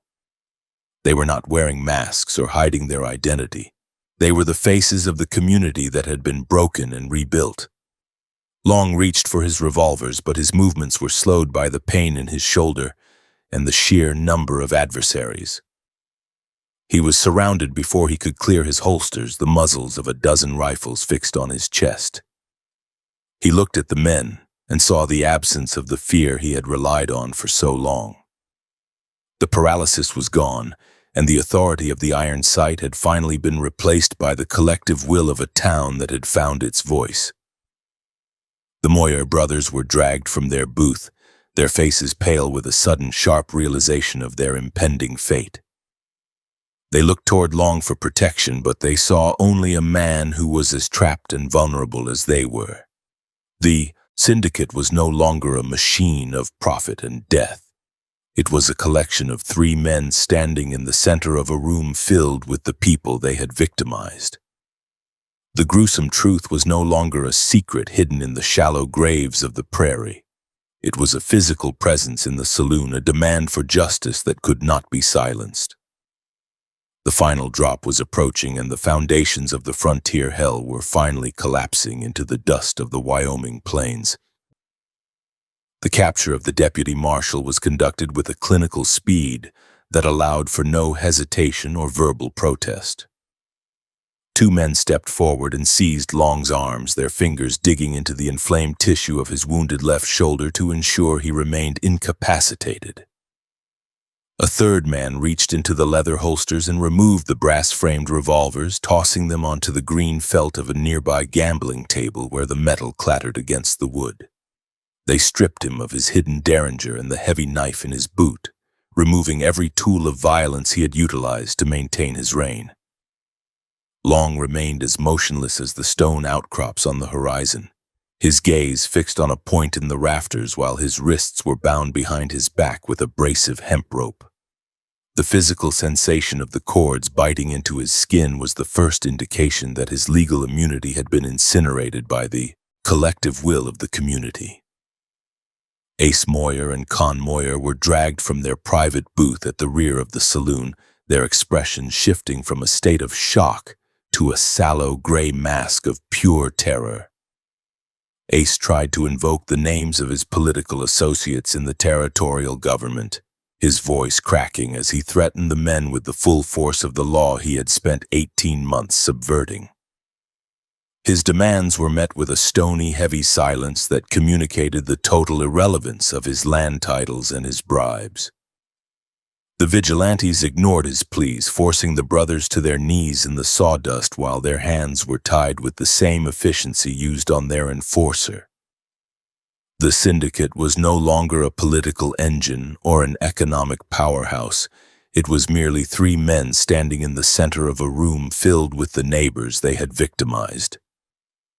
The atmosphere was thick with the scent of cheap whiskey and the iron tang of the weapons that now controlled the room. The march out of the establishment and into the sub-zero air of the night began at 10:35, a grim procession that moved through the heart of the district toward the southern edge of the settlement. The temperature had dropped to 12 degrees, and the wind carried the sharp, biting scent of a blizzard gathering strength in the Medicine Bow Mountains. The boots of 40 men crunched against the frozen grit of the thoroughfare, a rhythmic sound that provided a funeral march for the men in the center of the formation. There were no shouts from the crowd that gathered on the boardwalks to witness the event. The citizens watched in a state of solemn vigilance, their faces illuminated by the orange flicker of torches. The paralysis that had gripped Laram was replaced by a focused anger that directed every step toward the finality of the evening. The procession moved with a deliberate pace, ensuring that the transition of power was witnessed by everyone who had lived in fear. Kay Boswell led the group to an unfinished log structure near the rail yards that had been intended for use as a freight warehouse. The building consisted of a massive timber frame with heavy crossbeams secured by iron bolts, providing a sturdy platform for the mechanical work ahead. The scent of raw pine and damp earth filled the interior as the vigilantes cleared a space beneath the central beam. A group of men ascended into the rafters to secure 3 separate lengths of hemp rope, the sound of the fiber rasping against the wood a sharp, final noise in the stillness. The nooses were tied with a professional precision, the knots positioned to ensure a sudden and complete cessation of motor function upon the drop. The ground beneath the beam was littered with wood shavings and iron nails, the debris of a community project that was being completed in a way the architects had never intended. Stephen Long stood beneath the center rope, his feet planted firmly in the frozen dirt, his expression remaining entirely devoid of the desperation that was consuming the Moyer brothers. He watched the preparations with a clinical detachment, as if he were a secondary observer to his own termination. When Boswell asked if he had any final words or confessions to offer for the lives he had extracted, Long remained silent for a full minute, listening to the wind howl through the gaps in the log walls. He eventually spoke in a low, toneless, raspy voice, requesting that the men remove his boots before he was suspended. He explained with a literal, non-poetic logic that he had always told his mother he would die with his boots on, and he intended to prove her wrong in his final seconds. The request was granted, and the leather boots were pulled from his feet, leaving him standing barefoot on the cold, unforgiving ground. The Moyer brothers were positioned on either side of the Deputy Marshal, their breathing coming in short, jagged gasps as the ropes were placed around their necks. Ace Moyer continued to beg for mercy, offering the location of his stolen gold and the deeds to the Hilliard and Vance ranches in exchange for a chance to leave the territory alive. His words were ignored by the men holding the ropes, who focused instead on the tension of the hemp and the positioning of the knots. Con Moyer had lost control of his physical functions, the moisture soaking into his trousers and freezing in the cold air as he sagged in the hands of his captors. The vigilantes acted with a grim, mechanical purpose, ignoring the emotional displays of the men they were about to kill. They viewed the Syndicate as a biological rot that required an absolute and final surgical removal. The three men were forced to stand on top of large wooden barrels that had been moved into position directly beneath the crossbeam. The height of the barrels was calculated to ensure a drop of 4 feet, a distance sufficient to cause a fracture of the cervical vertebrae. N.K. Boswell stepped forward and read a list of the crimes committed by the men, from the murder of Raleigh Harrison to the systematic extortion of the local merchants. He spoke for the town of Laram, declaring that the reign of the iron sight was over and that the blood on the ground was finally being accounted for. At exactly 11:05, the order was given to the men standing behind the barrels. There was no hesitation. The support was kicked away with a synchronized force that sent the three men into the open air beneath the beam. The physical reality of the drop was immediate and visceral, the ropes snapping taut with a sound like a dry branch breaking under the weight of a heavy animal. Ace Moyer's neck was shattered instantly, his head tilting at an unnatural angle as his life ended before he could emit a final sound. Con Moyer struggled for several seconds, his legs kicking against the empty space as the tension of the ropes severed the connection between his brain and his body. The sound of his heels striking the sides of the barrels was a dull, rhythmic thud that eventually faded into the silence of the room. Stephen Long's descent was the most direct. His weight caused a clean fracture of the second vertebra, ending his consciousness in a fraction of a second. His bare feet dangled in the air, the skin turning a pale, waxy white in the moonlight, a literal fulfillment of his final request. The three bodies hung in the center of the unfinished warehouse, rotating slowly on the hemp cords as the tension in the fiber settled into a final state. The vigilantes and the citizens stood in a wide circle, watching the transition from life to death with a sense of grim relief. There was no cheering or public celebration. The mood was one of somber recognition that a long and bloody nightmare had reached its conclusion. The wind continued to scream through the rafters, tossing the bodies back and forth like discarded rags in the darkness of the high plains. The silver star on Long's coat was still visible, a piece of tin that no longer carried the power of the gun. The murder syndicate was dead, its architects reduced to physical debris that would soon be buried in the same ground they had soaked in the blood of their neighbors. N.K. Boswell ordered that the bodies remain suspended until the sun rose as a visible warning to any remaining enforcers or outlaws who might still be hiding in the district. He then led the group back toward the center of the town, where the lights of the saloons were being extinguished one by one. The thoroughfares of Laramie were finally quiet, the sense of constant vigilance having been replaced by the first true peace the settlement had known since the arrival of the railroad.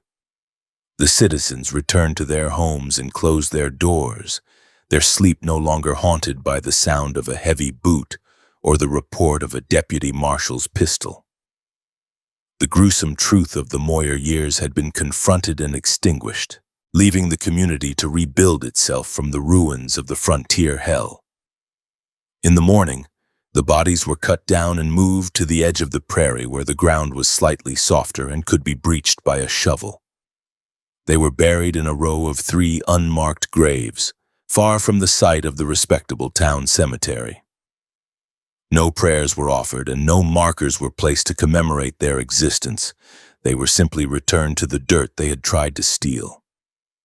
The Belle of the West was seized by the newly formed municipal board, its contents sold to pay for the back taxes and the restitution for the families of the missing. The gilded trap was dismantled piece by piece, the mirrors sold to traders in Cheyenne, and the cherry wood bar broken up for firewood. The physical evidence of the Syndicate's power was systematically erased from the landscape of the territory. The transition of Laramie into a law-abiding community was a slow process that required years of effort to overcome the trauma of the Syndicate's reign.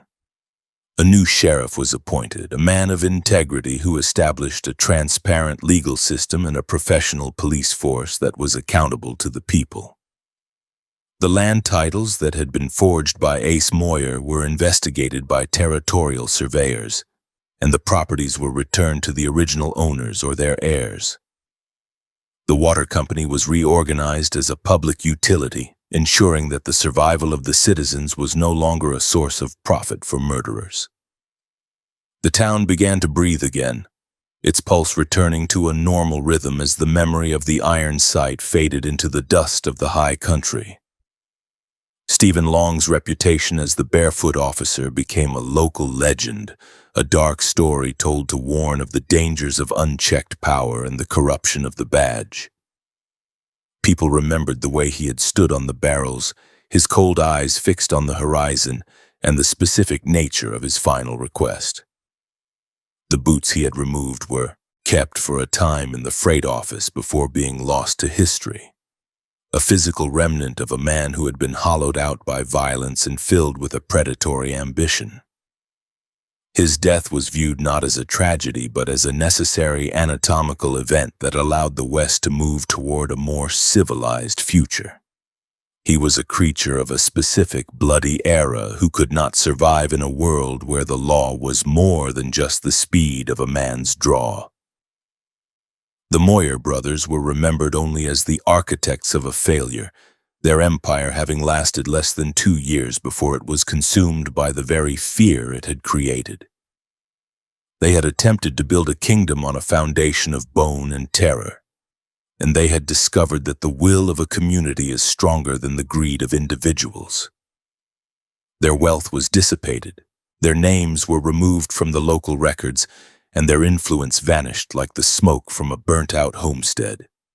Laramie grew into a prosperous hub for the cattle, industry, and the railroad, its history marked by the October night when the town finally found the courage to reclaim its dignity.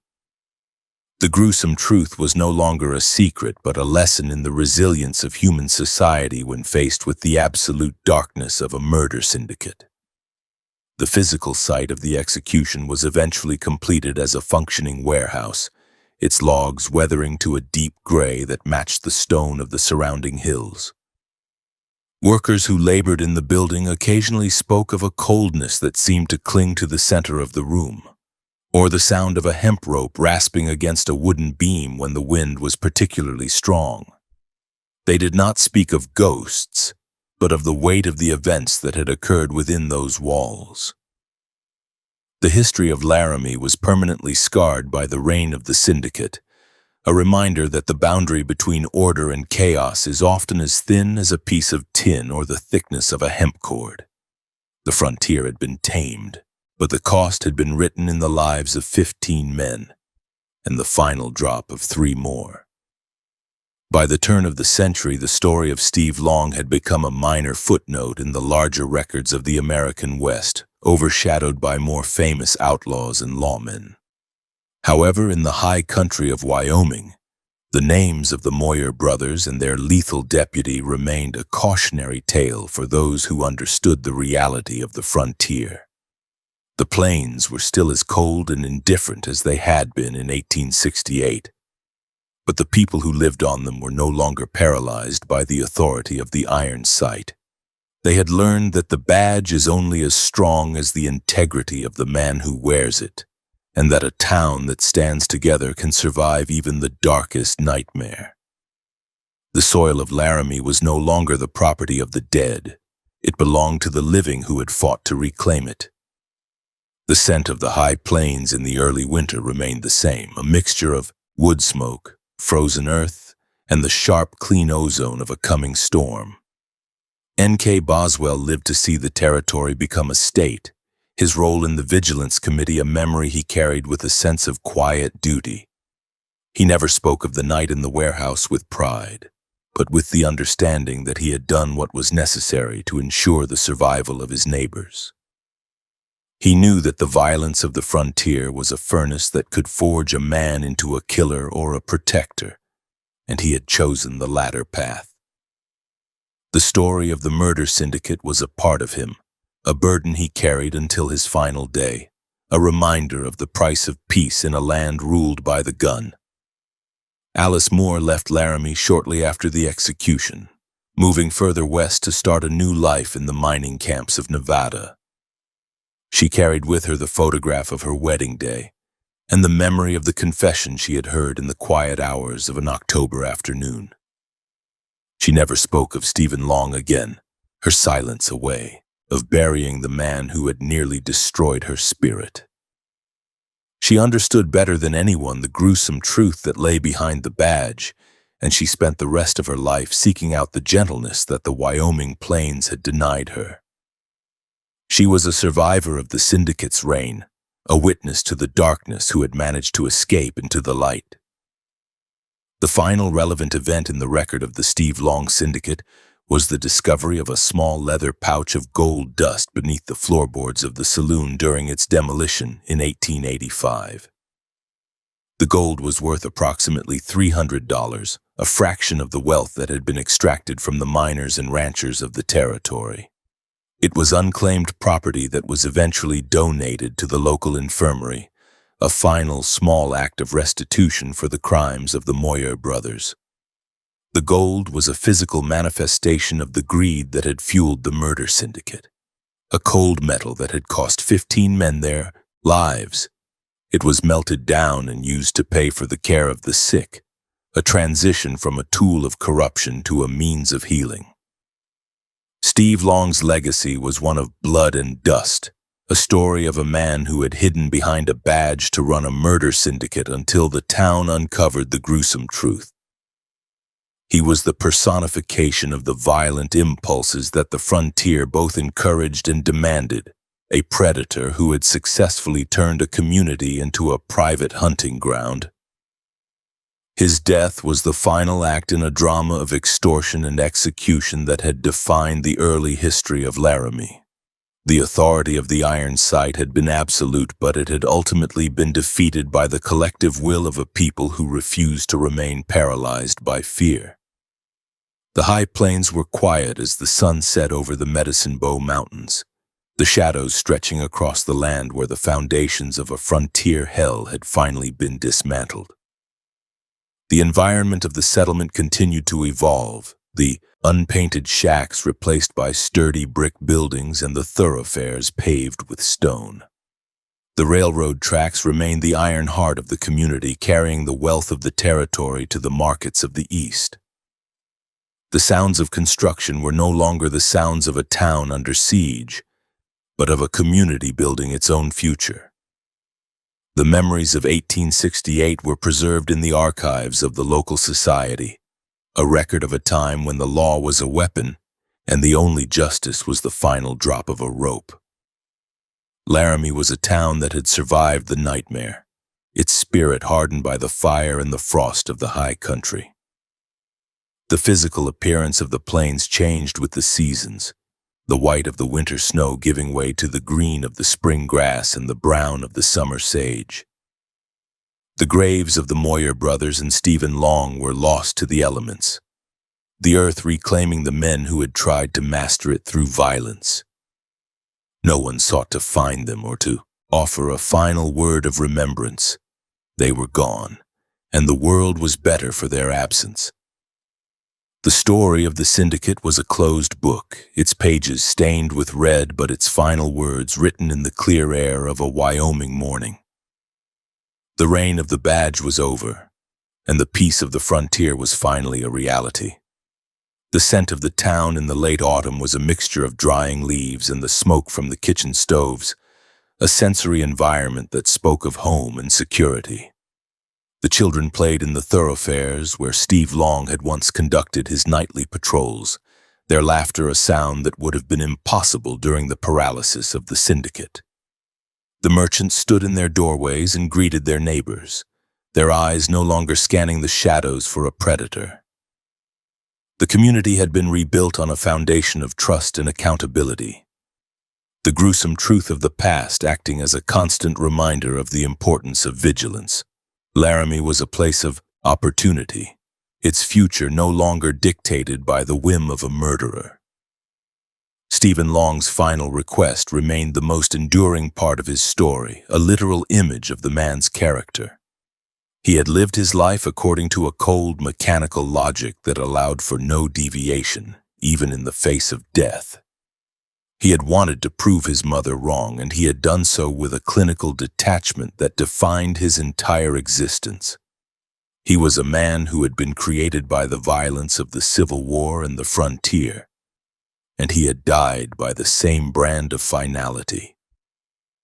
His barefoot hanging was the final act of a career that had been dedicated to the extraction of life and wealth, a symbolic conclusion to the reign of the Iron Sight. The Moyer brothers' attempt to build a criminal empire was a study in the limits of greed and the power of corruption. They had used their intellect and their wealth to manipulate the political and economic structures of the territory, believing that their power was untouchable. They had failed to realize that the people of Laramie were not just a resource to be exploited, but a community with a shared conscience and a capacity for collective action. Their failure was absolute, their names becoming synonymous with the rot that can consume a town from the inside out. They were the architects of a frontier hell that had been reclaimed by the very people it had tried to destroy. As 1868 came to a close, the town of Laramie stood as a testament to the resilience of the human spirit in the face of absolute darkness. The murder syndicate was gone, the iron sight was broken, and the gruesome truth had been brought into the light of justice. The high plains were quiet, the peace of the winter snow a reflection of the peace that had finally come to the community. The story of Steve Long was a part of the past, a dark chapter in the history of the West that had reached its anatomical conclusion. The future was bright, its promise written in the iron rails and the growing prosperity of the territory. The final relevant event of the year was not another gunshot, but the quiet certainty that formal law was finally on its way. When Wyoming Territory was organized in 1869, Governor John A. Campbell appointed N.K. Boswell as the first sheriff of Albany County, placing the town's future in the hands of a man whose loyalty was to the community rather than to a private syndicate. The office where Long had once cleaned his revolvers began to fill with warrants and records, and the street outside began to look like a place where a person could walk without bargaining with fear. The clock in the freight office struck midnight on the final day of the year, its metallic tolling echoing through the clear, cold air of the high country. The citizens of Laramie looked toward the horizon where the first hints of the new year were beginning to show, their hearts filled with the hope of a future without fear. The story of the murder syndicate was over, and the gruesome truth had been silenced by the finality of the rope. The frontier hell had been dismantled, and the town was ready for the challenges and the opportunities of the years to come. The high plains were quiet, the peace of the dawn a sign of the new order that had been forged in the fire and the frost of 1868. The scent of the high plains in the early morning was cold and carried the promise of a long, prosperous winter. The people of Laramie woke to a world that was theirs to build, their lives no longer the property of the dead or the prey of the Syndicate. They had survived the reign of the Iron Sight, and they had emerged from the experience with a deeper understanding of the importance of community and the value of a transparent legal system. The story of Steve Long and the Moyer brothers was a part of their history, a dark shadow that had been overcome by the light of the truth. The town of Laramie was a community of survivors, and its story was just beginning.